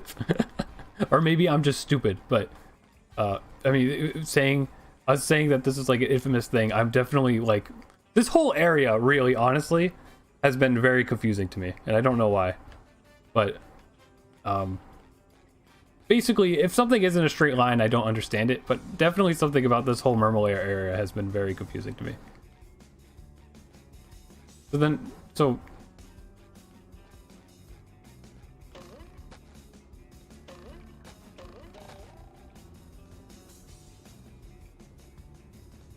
yeah, okay, so then where do I begin with this? I don't understand at all. The ramp with the arrows, yeah. Wait, it doesn't. There's nothing like the smell of bubbles in the morning. Oh. Oh, see, they could have made that brighter or something. Then, can I? Okay, yeah, okay. I mean, I guess there are big yellow arrows there, but I don't know. I wasn't able to understand that that's what that was telling me. Okay. Yeah, I mean, I'm able to understand that I'm supposed to throw the bowling ball at these objects, but I think they could have illustrated better that I'm supposed to be throwing the bowling ball at these objects. To be fair, Krabs did say so, but I understand streams making it hard. Yeah, I have not been able to listen to any of the dialogue because I've been talking to you guys. And you know, admittedly, talking to you guys is why I do this. So, if I'm missing stuff, I'm sorry. There we go, scoops that, and then now I do this. And then we press this. Okay. Yeah. See, that's the patience coming in. That's the impatience coming in.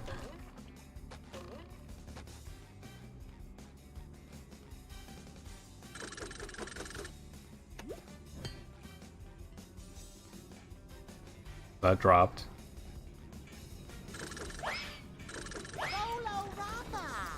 At least you don't have to hit that multiple times. Like all of these things automatically, just like they don't require a certain momentum or anything. Like that's forgiving. Bruh. All right, we're gonna be here for another another few hours.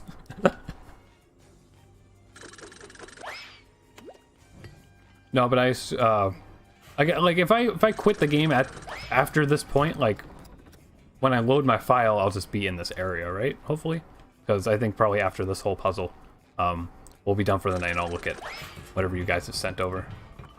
Ballroom, ballroom, ballroom. Oh, I probably hit that way too early.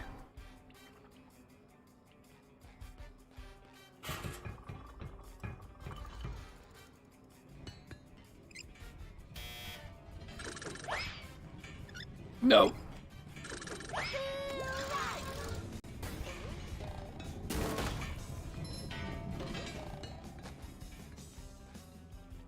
I probably still hit that too early, huh? No! No, please! Yeah, okay, there we go. There we go. It is all relatively forgiving, at least. Are you on the ball? We're on the ball. Is that a pun? Are you having a ball? Are you winning, son? Get your head in the game. Gotta get your head in the game. What does this do? Does this stop that hammer, or does this do something else? I moved the hammer up. Okay. Okay. All right. Okay.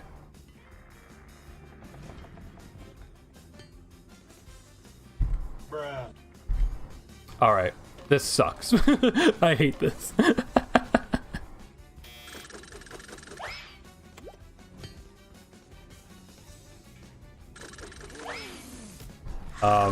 This is very like I don't know ukulele, but I know there's always like very specific portions of ukulele that people complain about. I can understand how this is the specific portion of this game that people don't enjoy. Oh yeah, Fred did that. It's just sort of my problem with this is that there was nothing else like this for the entire game, and then like immediately they give us something like this, and it's like pretty difficult. This is way harder than the original. I can tell it's changed, but it has. Well, that's good. You know, like if they gave me like if they had like different levels of ball challenge. If they had different levels of ball challenges, then I would understand this being here. But this being the only thing in the whole game that's like this is very unneededly complicated.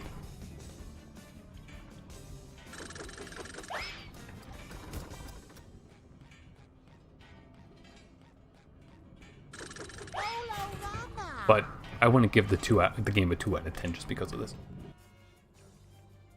Then it takes like forever for it to get over there.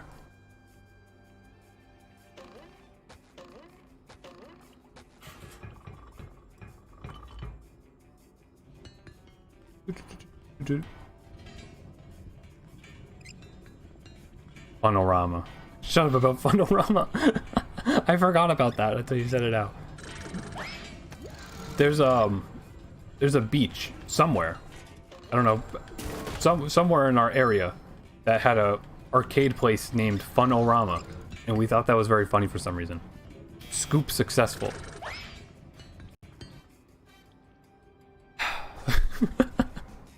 See, this is the part where like everybody puts like we're gonna put 1,000,000 PogChamps in the chat once it actually works out.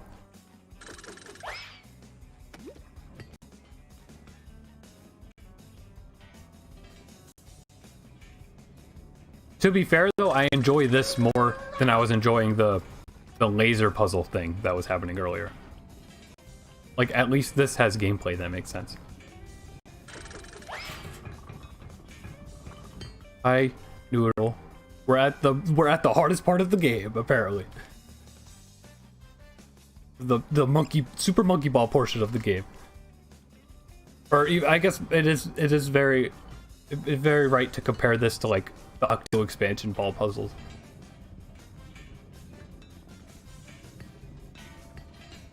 It's just like why is it gotta take so long for it to get to this next obstacle?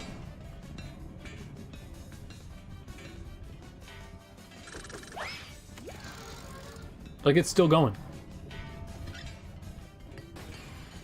And then Slappy's over here. I mean, I assume the robots have names, right? If I can read about them somewhere. I'm calling that guy Slappy, though.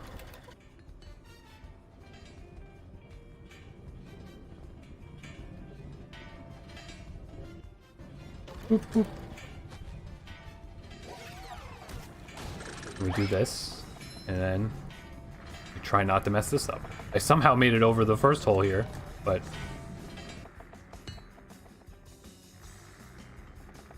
Okay. Okay, it just totally rolled over that one. That works for me. Okay, good. Like, somewhat automated. Oh, thank goodness. I didn't think that was gonna hit. Slappy's name is G-Glove. or Gene Love, I guess, but it's like glove. You get an achievement for, like, specifically for doing that challenge. I feel rewarded now. This is, yes, give me all the Pong chips now. At least that was the last obstacle. If it went on for longer than that, I would be very upset. But there we go. Not too bad, but again, definitely like a very jarringly confusing puzzle compared to how everything else in the game was. So is the boss just like right here? I mean, I may as well finish up the whole world, I guess, if this is going to be the end of it. But if there's a little more platforming, then I guess I'll just we can end it off.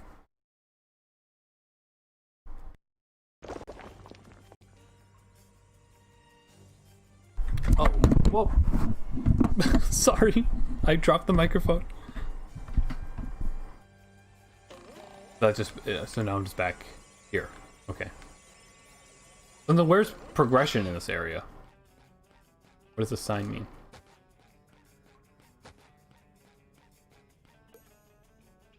Master shutdown button in the lower bridge of it.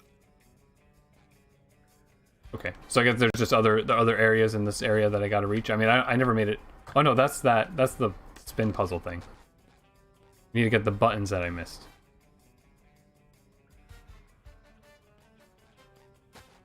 In order for me to regain control of the security system, you need to press all the override buttons spread throughout the Murmur. This sounds like a super niche comparison, but the first one is here.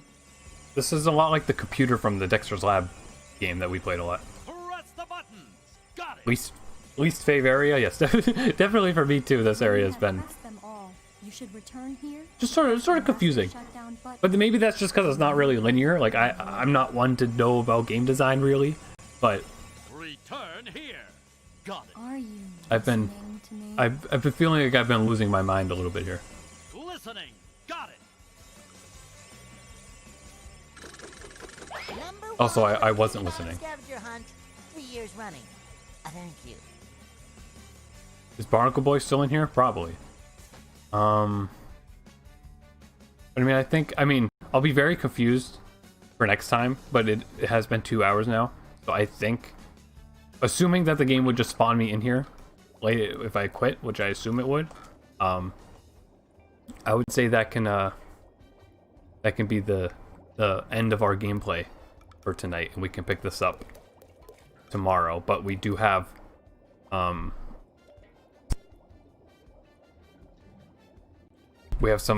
fan content to look at. Yeah, I mean, we could stare at the idle animations while I prep this stuff. But I do actually, I need to be right back to take a bathroom break where you guys can watch these animations, and then we can start pulling up some stuff that you guys made. So if you had anything to share, just kind of say in the chat that you had something to share. I know Foxy sent stuff on Discord. I don't know if there's stuff on Twitter, or if you guys just want me to go to your channels and find the stuff, but we can peek at all that stuff. I wanted to draw my own stuff and show it off today, but I didn't because I was lazy today. After the stream, I'll spend my whole night cleaning my room because it's a mess, and I'll be moving my room to a different room in the house, so I need to like organize. But anything, yeah, I'll be right back to go to the bathroom, and then we'll check out some of the stuff you guys did. Yeah, we did the ballroom. That was a successful stream. Thank you. This ballroom stinks.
Another the chicken meme happened while I was gone. I saw that one on Twitter or someplace.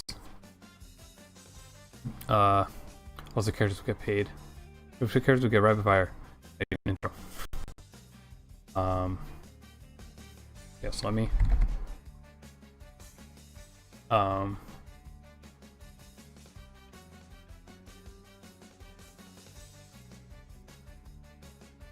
Okay, so we do be having. I showed that. Okay, so that's from before. So Blue Scout sent some stuff on Twitter. And what video do you mean, Noodle? Because it absolutely doesn't have to be like traditional art to show it off. I know Piranha Plant has like some little animated things to look at. I just accidentally deleted that.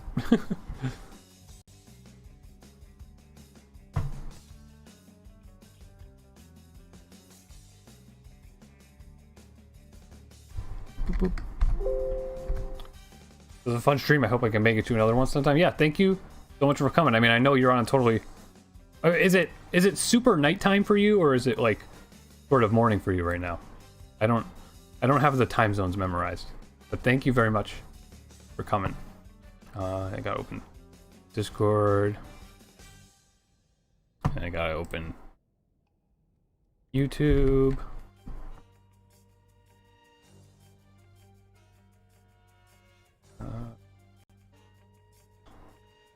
It's 2 a.m. baby. Nice. Well, I'm sorry I don't have a EU friendly stream time. I know for a little while I had like a consistent stream schedule going on, but then like our living situation sort of changed around a bit. So now it's a little inconvenient for me to stream at earlier times. But once we change around our bedrooms and stuff, I'll hopefully be able to stream much more consistently and maybe, you know, experimenting with different times as well. But at the moment, streaming at this time works good for me. But I know I got like people coming from chat from all over the place, so I know that like there's probably people who want to tune into these things that can't. So I can experiment with doing different times and stuff once I'm able to just stream more in general. I don't know if I have a capture for. Okay, I do have that. I think it goes over the overlay. We can mute the game now. And here we have a stop motion animation. I don't know if this has any sound to it. Hopefully, is this capturing right thing right now? Yeah. Okay. There we go. It's already cropped and everything too. Turn the desktop audio up a little bit, and I'll take a sip of my water, and we can check out this Doodle Bob Returns. This was posted on my birthday.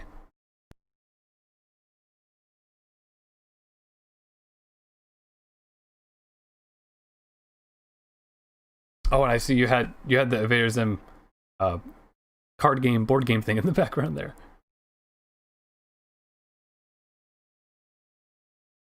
This is sweet. Really good animation here.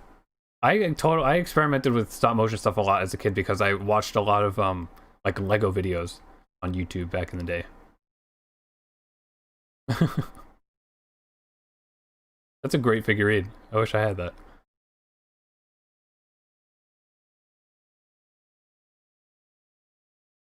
They're dead.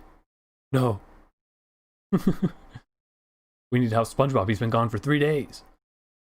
Meow. Huh? Or huh? Ah. See, now they really don't have Mr. Krabs' voice actor because it's me doing it. Oh, has he turned them into doodles? Doodlebob came back in an episode, right? Recently, did they do another episode with them? Also, you know what? You can't see it, obviously, because I don't have a camera, but I am wearing a SpongeBob shirt right now. It has Squidward on it in the exact pose that that figurine is in. Oh, look at that. It's a really creative way to get to use all your figurines and stuff, too.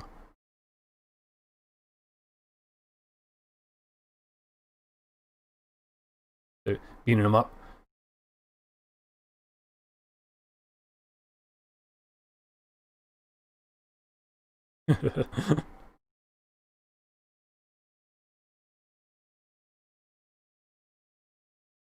That was great. That was really good. Now, the question that I always have to ask, what'd you make that with? Did you use like a certain app for editing that or anything? But that's really cool. I wish I had all those figurines now. Then who else? Piranha Plant had some stuff. Foxy sent some stuff, right? I can close out of this. I don't know if that's affecting my RAM or anything. I mean, the game is still in the background. I didn't realize that. Stop motion movie maker. Cool. I don't think I remember using my DS's camera to like record stop motion Lego stuff, but I don't know if I ever made anything like that was in a format that I could put on YouTube. So again, you know, it's so cool that nowadays there's so many more creative tools.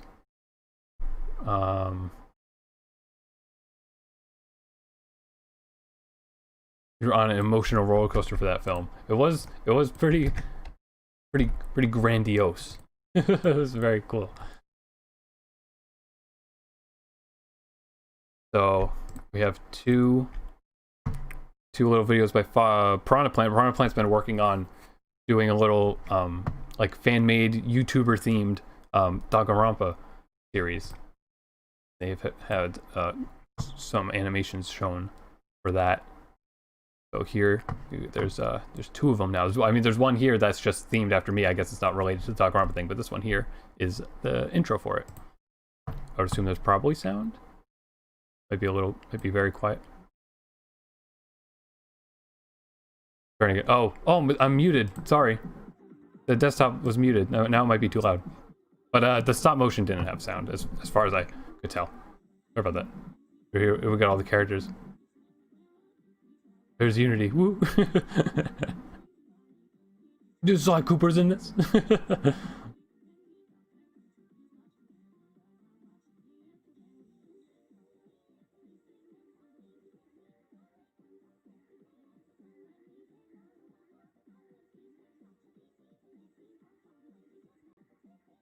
This is very the intros for the Danganronpa games are always my favorite part. Like every single time I would boot up the Danganronpa games as I was playing through them, I would sit back and watch the intro.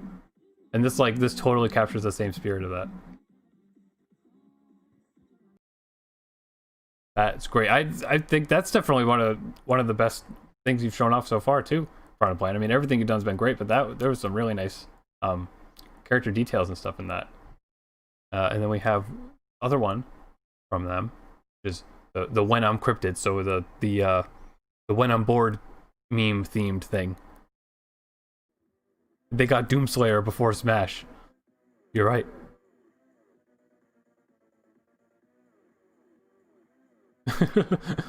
Well, you're shipping me with the Loch Ness Monster? I guess. I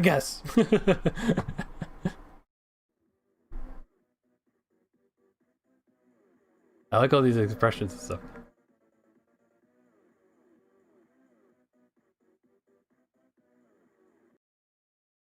Very cool. Very cool. Very good expressions of that one.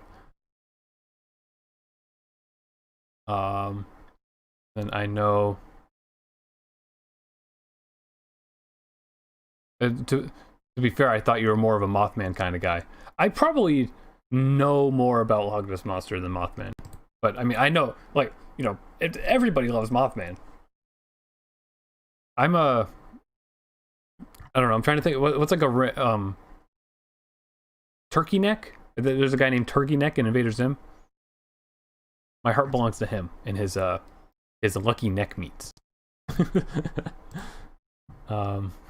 So I think that's all for videos, unless Noodle's still here and she had what she wanted to show. But if she could please, if you're still there, Noodle, if you could send that to me through Discord or something. We could turn the game music on so that we can have some background stuff, because now we have some drawings to look at. I guess if I can open all these in Google Chrome and just show them that way without having to download them. Some adorable stuff drawn by Foxy, as always.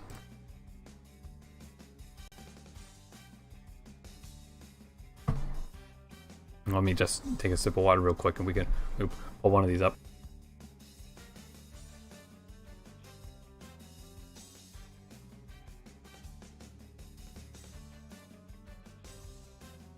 Why are you cringing? There's nothing to cringe about here. This stuff is awesome. Gotta adjust the crop a little bit. It's a little cut off. I think that's just gonna be the tabs. No? Oh, it's a little zoomed in too. Okay, so that's perfect. This is adorable. I don't. Did you write what characters are being shown there? I'm not quite. Don't ask that. You just love this bat demon thing. Well, it is adorable. It's a very like anime looking like sidekick character. That's great. The background here is awesome too. And just as always, overall, like your eyes and stuff are so cute. We got this. This is me and Zim. This is a very, very canonical drawing. This is exactly how this meeting would go. I would be too nice to him, and he'd be like, "No, leave me alone." And I'd be like, "No, I love you." And then that's it. The end. I have a mouth here too. It's a little washed out on my screen, but you gave me a little mouth here. It's very cute, and Gur's here too. I mean, you can't not draw Gur all the time. He's so great. Like, I always find myself drawing Gur if I don't have other stuff to draw. Adorable. And here's another. This is just one of your OCs, right? Adorable as always. Very good, very good dopey expression. It's a, sort of like the old profile icon that you had for a while there. You ask a question? Sure. Depends on the question. No, not really, but that's adorable. And then we got another Gur, which is also adorable. This, I mean, me hugging Zim is pretty great too, but I think this is probably like my favorite one that you've sent. Well, the next one too is great. They're all great, you know. But whatever. At the end of the day, got a little cupcake. I like his fangs. You know, I can't say I've ever really saw Gur like drawn with like fangs like that before, but that's adorable and it's definitely fitting. And then we got this. I don't know if this is a character from something or if this is just one of your own, but this is a sweet character. I love him. Very like puppet-esque, Coraline-esque. Very, very cool.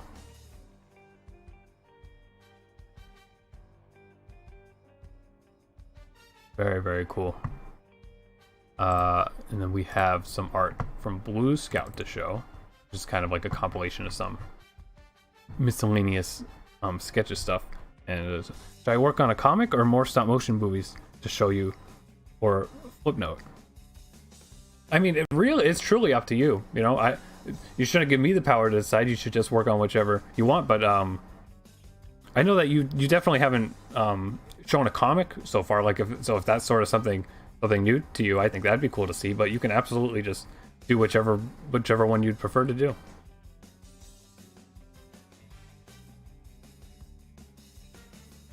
By the way, I don't think everyone saw each of the frames, so please explain what happened in each of the frames. In the When I'm Cryptid one, I can like slow that down and play it again. That's what you mean, or did you mean your intro? But here we have. Oh, this is a little huge. Hang on, maybe I should import this one instead of showing it on Google because it has a lot going on.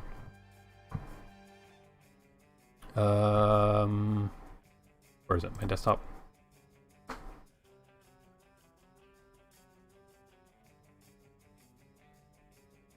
Here we go. Zooming in. So this is from like Blue Scout, just a collection of great cute drawings. We got this the iconic Spongebob plush that everybody at some point in their life has seen. We got the Pac-Man 2, Pac-Man shrugging at us. We get Digipal over here. That's sweet. I always appreciate seeing Digipal related things. And the crow from just going from left to right. The middle here is a crow. I assume a Nichijou style crow, but with eyes this time. And then two cool monster dudes. I don't know if those are particularly from something or if they're just original things, but excuse me, they're great. Crump's got some art too. Well, send it over, buddy. And okay, good night, Foxy. Thanks for, as always, showing awesome stuff. We got BMO here, or is this more? Is this more of the they added that, right? Team Fortress 2 has like that BMO inspired cosmetic for engineer. I need to get that if I don't have it already. I haven't played TF2 in a while. And we got Cool Spot because you can't not draw Cool Spot. Homestar, or is that? That's a particular like style of Homestar. Cowboy Dude. Cool Cat. I like the cat. That's always what happens when I draw cats. They always got very disproportionate bodies. And you know what? It always looks great. And an engineer. I'm assuming that's just sort of like the default like Steam avatar engineer that's seemingly became a meme recently. How do you send? Crump, you can at me on Twitter or you can send it on Discord because I assume I have you on Discord, right?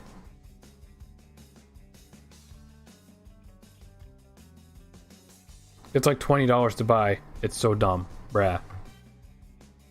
I know back when Steam trading cards first became a thing, I was so obsessed with like just buying some TF2 stuff. Like I bought like the BioShock cosmetics, and then there's that other cosmetic, I think it was from XCOM, for Pyro. That was a hat that made his head look like an alien. I thought that one was really cool, and it was like maybe 50 cents or something. So, you know, that market was very cool for a little while. But I'm assuming, you know, as always, some things are rarer than others. You have it painted at greenish blue. Sick. So you made it a real BMO. Yo, BMO in TF2 though?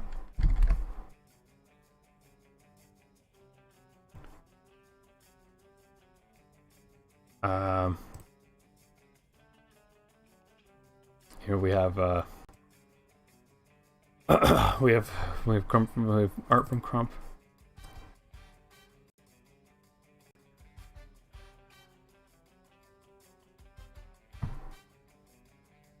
There's Crump's art. All right, thanks for the art, Crump.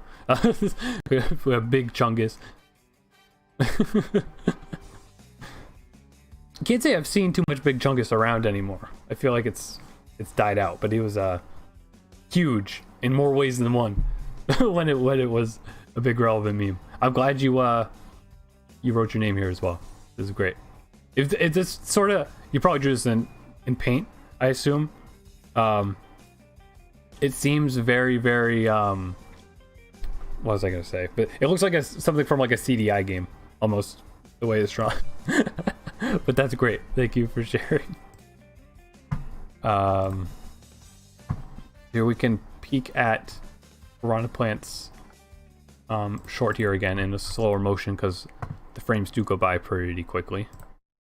If that's still being captured, yes. What's this Megamind video? Is Megamind still on Netflix? I need to watch it. It can't really necessarily go frame by frame like on YouTube, so we can just slow this down quite a bit and take another peek.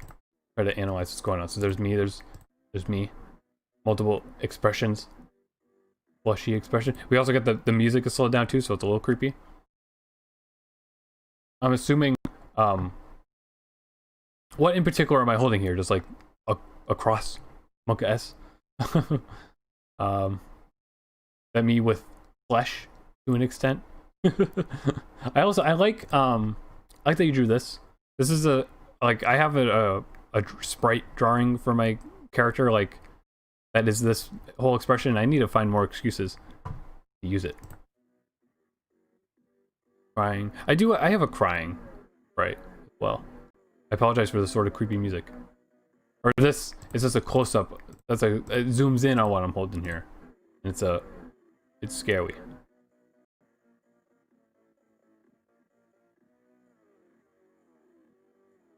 So that's me. I almost thought it was like just a photograph or something, but it's me looking at the internet and seeing Loch Ness Monster shipping art. Holy Cross being used versus Battle Block U. Oh, okay, yeah. I'm glad. Thank you. Like you always put so many references to different stuff in these Piranha Plant. I'm glad that you do. One of these days, the internet will be full of these things for sure. When we get 8 million subscribers on this channel in 70 years, everybody will be drawing cryptid shipping art. I'm sure. Yeah, that's a great expression.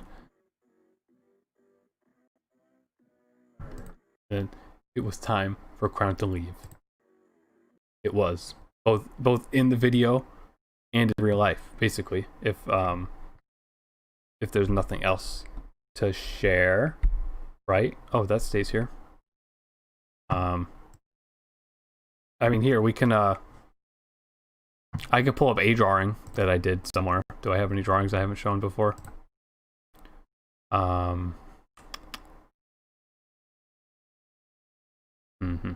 Where's my school stuff?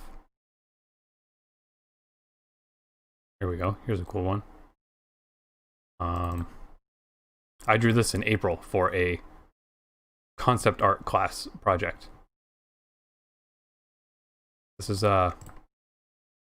you know, very obvious like Adventure Time inspiration sort of thing. I just the assignment was to do something with perspective, and you know, it'd be very easy to just draw a bedroom or draw a building or something, but I wanted to be kooky, so I drew these very Golb-esque towering monsters in this I don't know, like a steamy pool, I guess. I don't really know. I mean, I don't know if they're supposed to be ginormous or if they're just sort of normal size and the moon's ginormous. You know, you make up what you want, but they're probably also like just on another planet or something.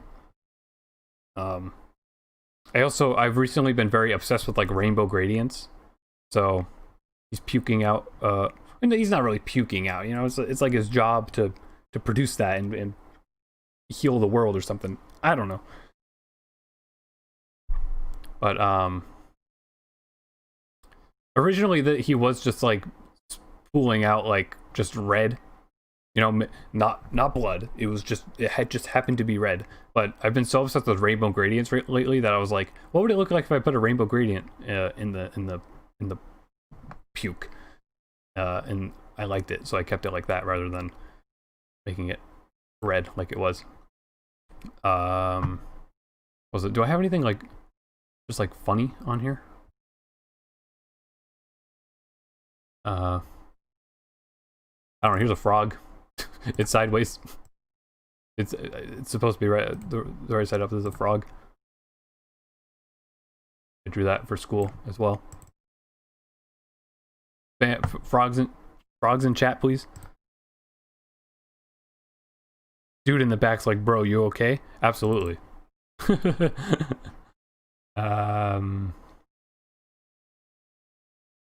We have, where is it? Here too. This one. It's gonna be sideways. A little bit this way. This is also for the perspective assignment, but this is just a 1-point perspective thing. So it's a little axolotl vampire creature in a cage being fed little goopy dudes.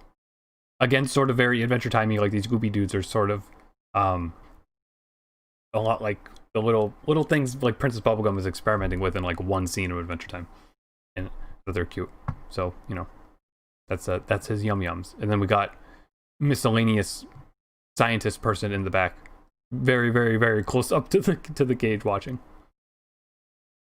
I like this one a lot. This is one of my favorite things that I've drawn. Like for some reason the quarantine thing, putting me at school and giving me Photoshop at home, like I feel like I made some cool stuff during that. There we go. We got some frogs in chat. Thank goodness.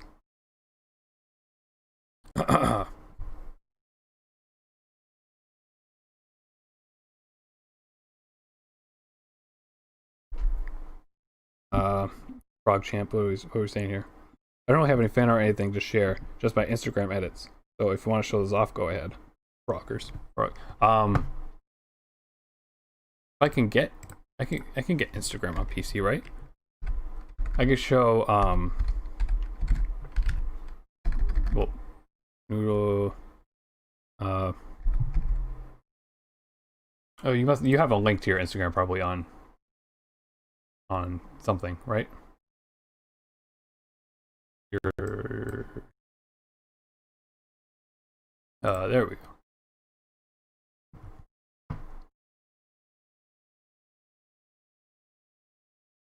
One sec, I got it up.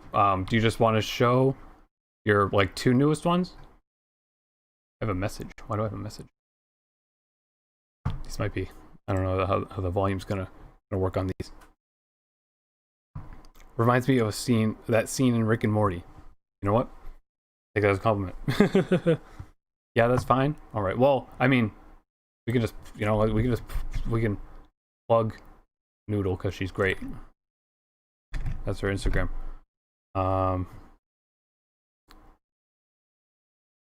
Again, slight possible volume warning, but it'll probably just end up being like too quiet. But where's it? Oop. Crop it a bit.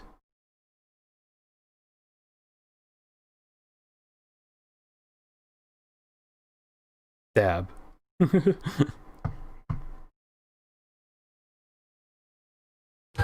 No, it's so loud.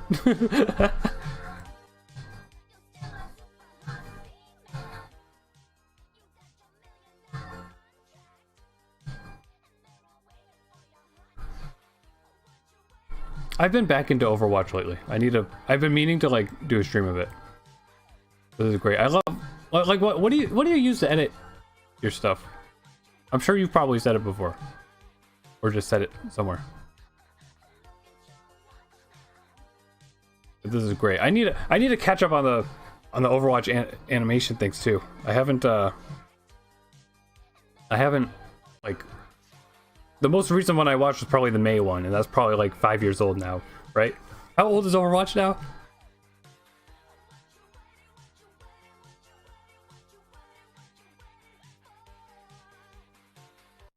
There we go. But then there's a Chiaki one. Does this have spoilers in it, Rin? Because we're not spoiling Danganronpa here. It's very important to me, and I wouldn't want anybody to be spoiled. Overwatch is 30 years old. Feel old yet? Dang. People still doing that? I didn't really understand that meme. People saying like, remember this thing that's 2 months old? It's actually this old. Like, I don't know. Watch the Ben 10 Alien Swarm one? Okay. I guess that's more on brand. That's this one, right?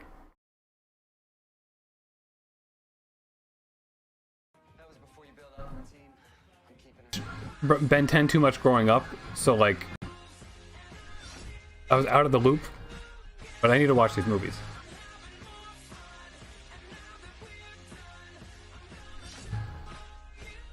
This is good.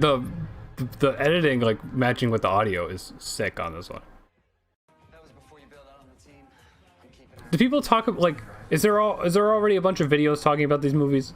Like, can I capitalize on that, or has somebody done it already? I'm sure somebody's done it already. Ben 10 real? Ben 10 real.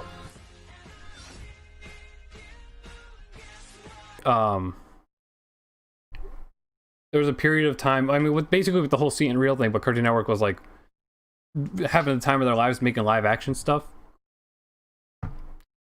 And use Fillmore to edit. Okay. But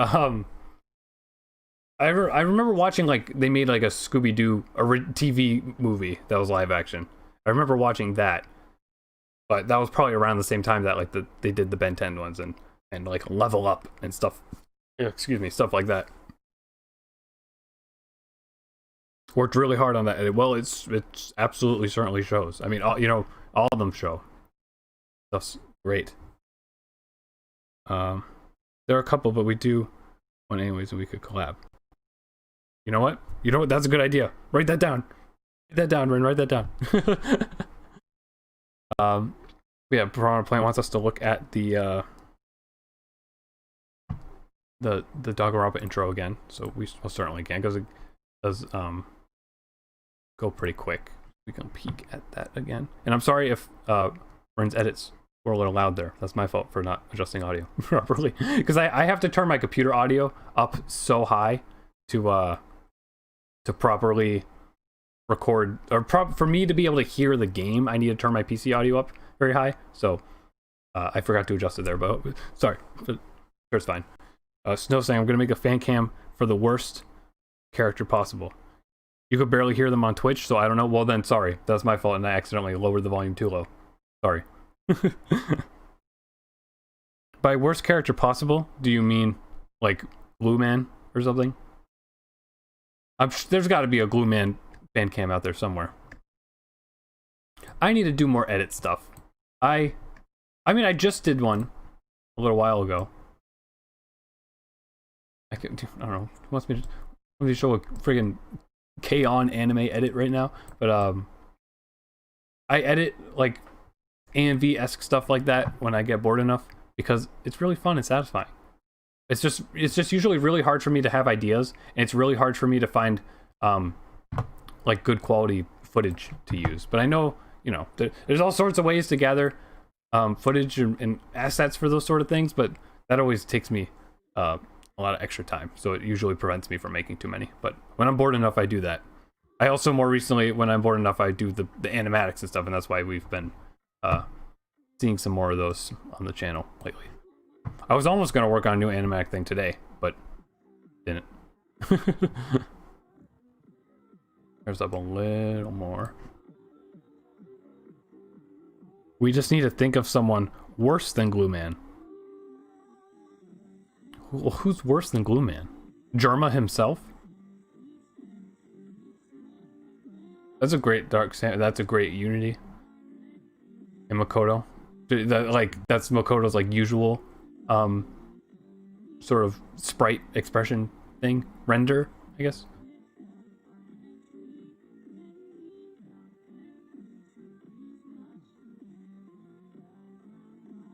I know I don't know why I really turned it up, because I guess it's all just slowed down now, but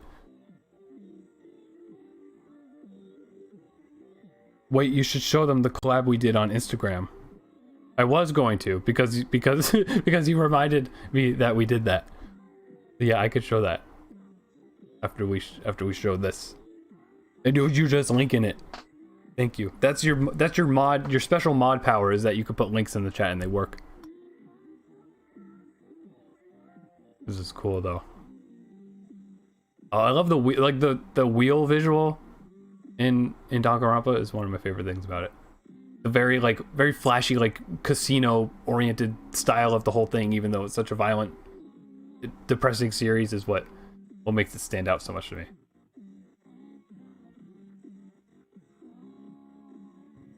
But that's very cool product play. Again, definitely one of your best things you've shown off so far. Let me sip some more water.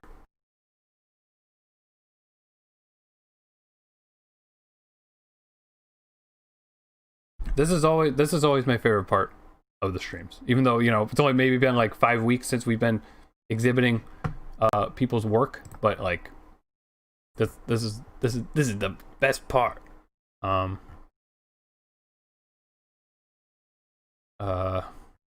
no, yeah, you put a link to it. I was looking for it. I was like, how long ago did we do that?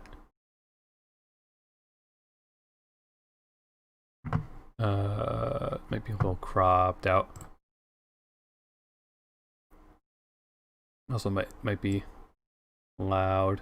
Turn it to there. So me and Rin made this one together. I'm sure it's obvious which part is mine and which part is hers, given the character focuses. When was this? This was last July? It's almost been a year since we did this, like, exactly. That's nuts. Why haven't we done another one? Noodle did her part first, and she did Ben 10. She's just like, let's just do characters that we like. And I was like, well, I like too many characters. What do I do? And then she did Ben 10, so I was like, oh, well, it did make sense, I guess, because they both like aliens. And they would. I mean, how would they interact? I'm sure there's a fan fiction like that somewhere out there. Would Dib hate Ben 10, or would Dib like be very impressed with him that he's like theoretically like a good alien, even though, you know, he technically just has an alien device? He would Dib would probably just try to steal his bracelet thing, right? I'm just gonna call it bracelet thing because I don't want to embarrass myself by calling it the wrong thing, but I'm pretty sure I know what it's called. Your part is so much better though? No, bro. We're evenly matched here, for sure. I made it a specific focus. Again, because it's so hard to find clips like that, the one clip I used in there with Dib being attacked by the monkey, like, that was like 240p because you just can't find good quality Zim stuff around. So I focused on getting like comic screenshots. And I mean, I talked about it a little yesterday, but like the Zim comics are amazing. The art in them is so good. And it's such like major like art goals for me. But like, my goodness, they're so complex and well laid out and colored and stuff. Like I'm not at a point where I can make art as good as that, but hopefully I can at some point. Omnitrix? Okay, yes. That's what I was going to say, but I don't want to sound stupid. Or did I say it? I can't remember. We got short-term memory. Ben is canonically part alien, kind of. Right. You're right. You explained that before. Dib historically loves Alien. I get it. He's Steven Universe. One thing. Oof. I guess, you mean Ben is technically Steven Universe? That makes sense.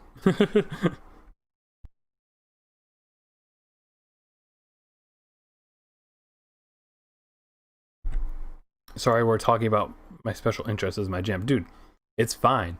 That's what we're here for, is to talk about totally niche, miscellaneous special interests. Because where else are we ever going to talk about it, you know? I'm so glad that I can do these streams and we sit here and just talk about cartoons for most of it. Because there's no other situation in my life where I'd be able to talk about cartoons. Aside from YouTube stuff.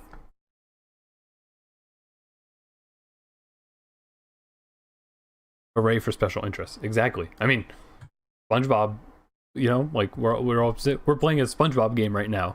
Like we could talk about whatever the heck we want.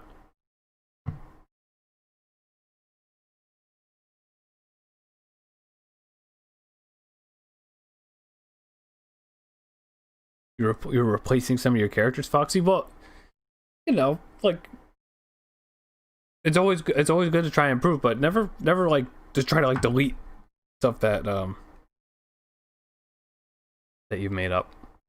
I know I think I talked about this earlier when I like on other streams when I've showed stuff, but this is certainly a topic like for a video at some point, basically. But when Gravity Falls came out, I got so obsessed with like trying to come up with my own TV shows that I came up with like 5 vaguely original like TV shows ideas, and I wrote a bunch of scripts and like just basically wrote out entire shows for fun.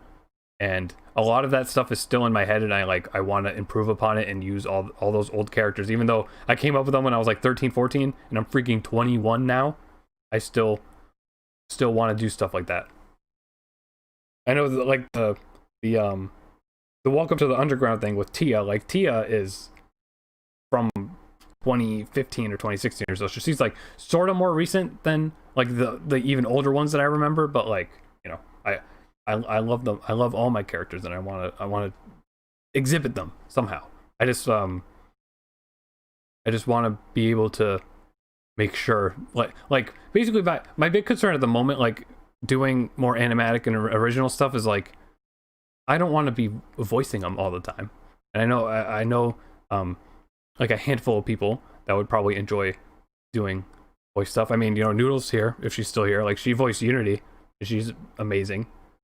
But like, you know, like the Adventure Time things I've been doing, I've just been voicing them myself, and nobody seems to mind. But in the future, if I was going to make more super original stuff, like more episodes of Tia and stuff, like I want more voice actors than just myself. Also, I made my younger sister voice Tia, because I feel like Tia needs to be voiced by a little kid, even though my sister is like 15 now.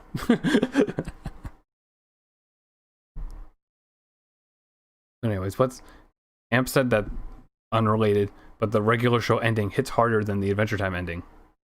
You mean like I at first when I read that, I thought you meant the credits, but I'm assuming you actually mean the actual ending of the show.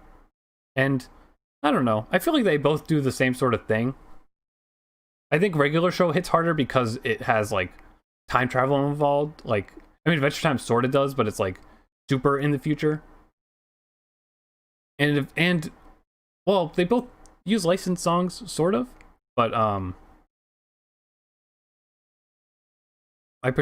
do like I don't know which one I like better. I've only ever rewatched the last episode of Adventure Time. Like, I've only seen that episode maybe 3 times because it's such like an emotional thing to me that I don't really want to, like, I don't want to ruin it by watching it too many times. I want to always feel emotional when I watch it. Did girls kiss in regular show? Not from my immediate memory. I don't think regular show had too much like prominent LGBT stuff. But again, sort of given the nature of the show anyways, like they're kind of like, it's focused so much on just Mordecai and Rigby that like there weren't many contexts to focus on any other characters basically. No matter what, this darn SpongeBob just keeps going back to my life. Your review of Gravity Falls got me to watch it, and it's one of my faves. Well, I'm glad I could help with that. And I mean, that's one of the oldest things I made, you know. And I greatly appreciate you being around for so long, Snow. It can't be better than Adventure Time, then. You know what, Snow? It's a good point.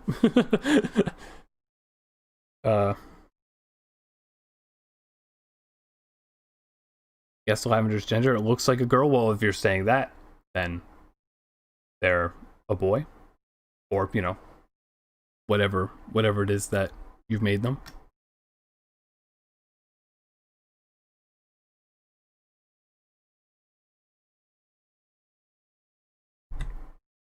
Sorry, we've just been sort of sitting here, but this is fun, right? Well, do we want more? I mean, I don't have any more, unfortunately. Here's this. This is a reference image for the drawing I just showed. Look at this. Look at this dude. Little boy. Little axolotl boy. And you know, speaking of Gravity Falls, why do I like axolotls? Because of Gravity Falls. It was like a very vague Gravity Falls Easter egg thing. And that's what like made me know that they're rad little creatures. Dang it, I gave you the answer.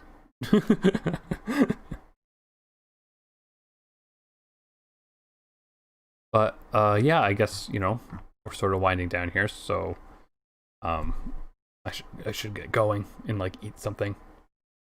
But as always, I greatly appreciate you guys tuning in. I'm glad. I mean, it certainly seems like we've had an active chat today. We've had good amount of people here. So I'm glad that you're all here, and I hope you had some fun watching that. I probably won't be able to stream again until Friday, unfortunately. Maybe I can tomorrow. We will see. Realistically, the situation is that my aunt and uncle are living with us right now because they sold their house right before the coronavirus thing happened. So they don't necessarily have like a house. So they've been staying with us, and they're in the room right next to me, and they leave their TV on and stuff. So it'd be very distracting to try to stream when they're in there and like usually sleeping and stuff.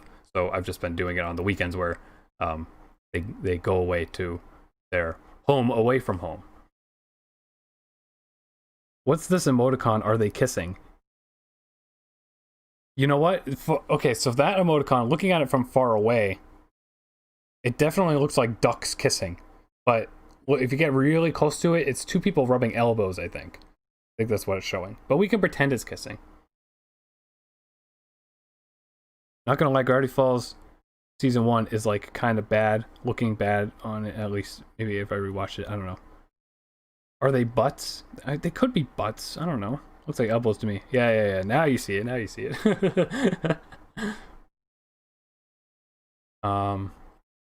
But yeah, if I'm not able to stream tomorrow, then we'll just be back on Friday. Probably just playing this game again, although I mean I've been totally loving doing art streams too, like just drawing the whole time streams, so maybe we'll do like one part of SpongeBob next week and then just do another drawing one because I have so much fun doing those. We shall see. I'll probably have like 2 videos now coming out about the new Adventure Time episode. I put out one today, but it's all spoilers, so I'd like to make one that isn't spoilers, and then my friends were sort of talking about maybe doing a video together talking about it, so we'll see if we end up doing that. And you can stand by for that. And I guess that's sort of it. Amp, drop a new song. Yeah, Amp, draw a new song. If you're still here watching. I feel like there was something else that I wanted to say, but I can't remember now. So that's good. Yeah, thank you guys for coming. You know, I guess just to plug, you know, hit the bell icon, like the stream, follow me on Twitter and stuff. Like, I'm always trying my best to constantly promote the fact that I'm streaming or promote the fact that I put out a new video. So, you know, if you want to catch these things, just pay attention or set notifications and stuff. And, you know, again, I'll try to be streaming tomorrow, and if not, we will be back on Friday. I greatly appreciate you guys tuning in. I'm glad we all had some fun. I'm glad you guys all had some cool stuff to share. And I hope you have a nice night and a nice week if I don't see you. And okay, we gotta play the bro button one more time before we leave. But thanks for watching.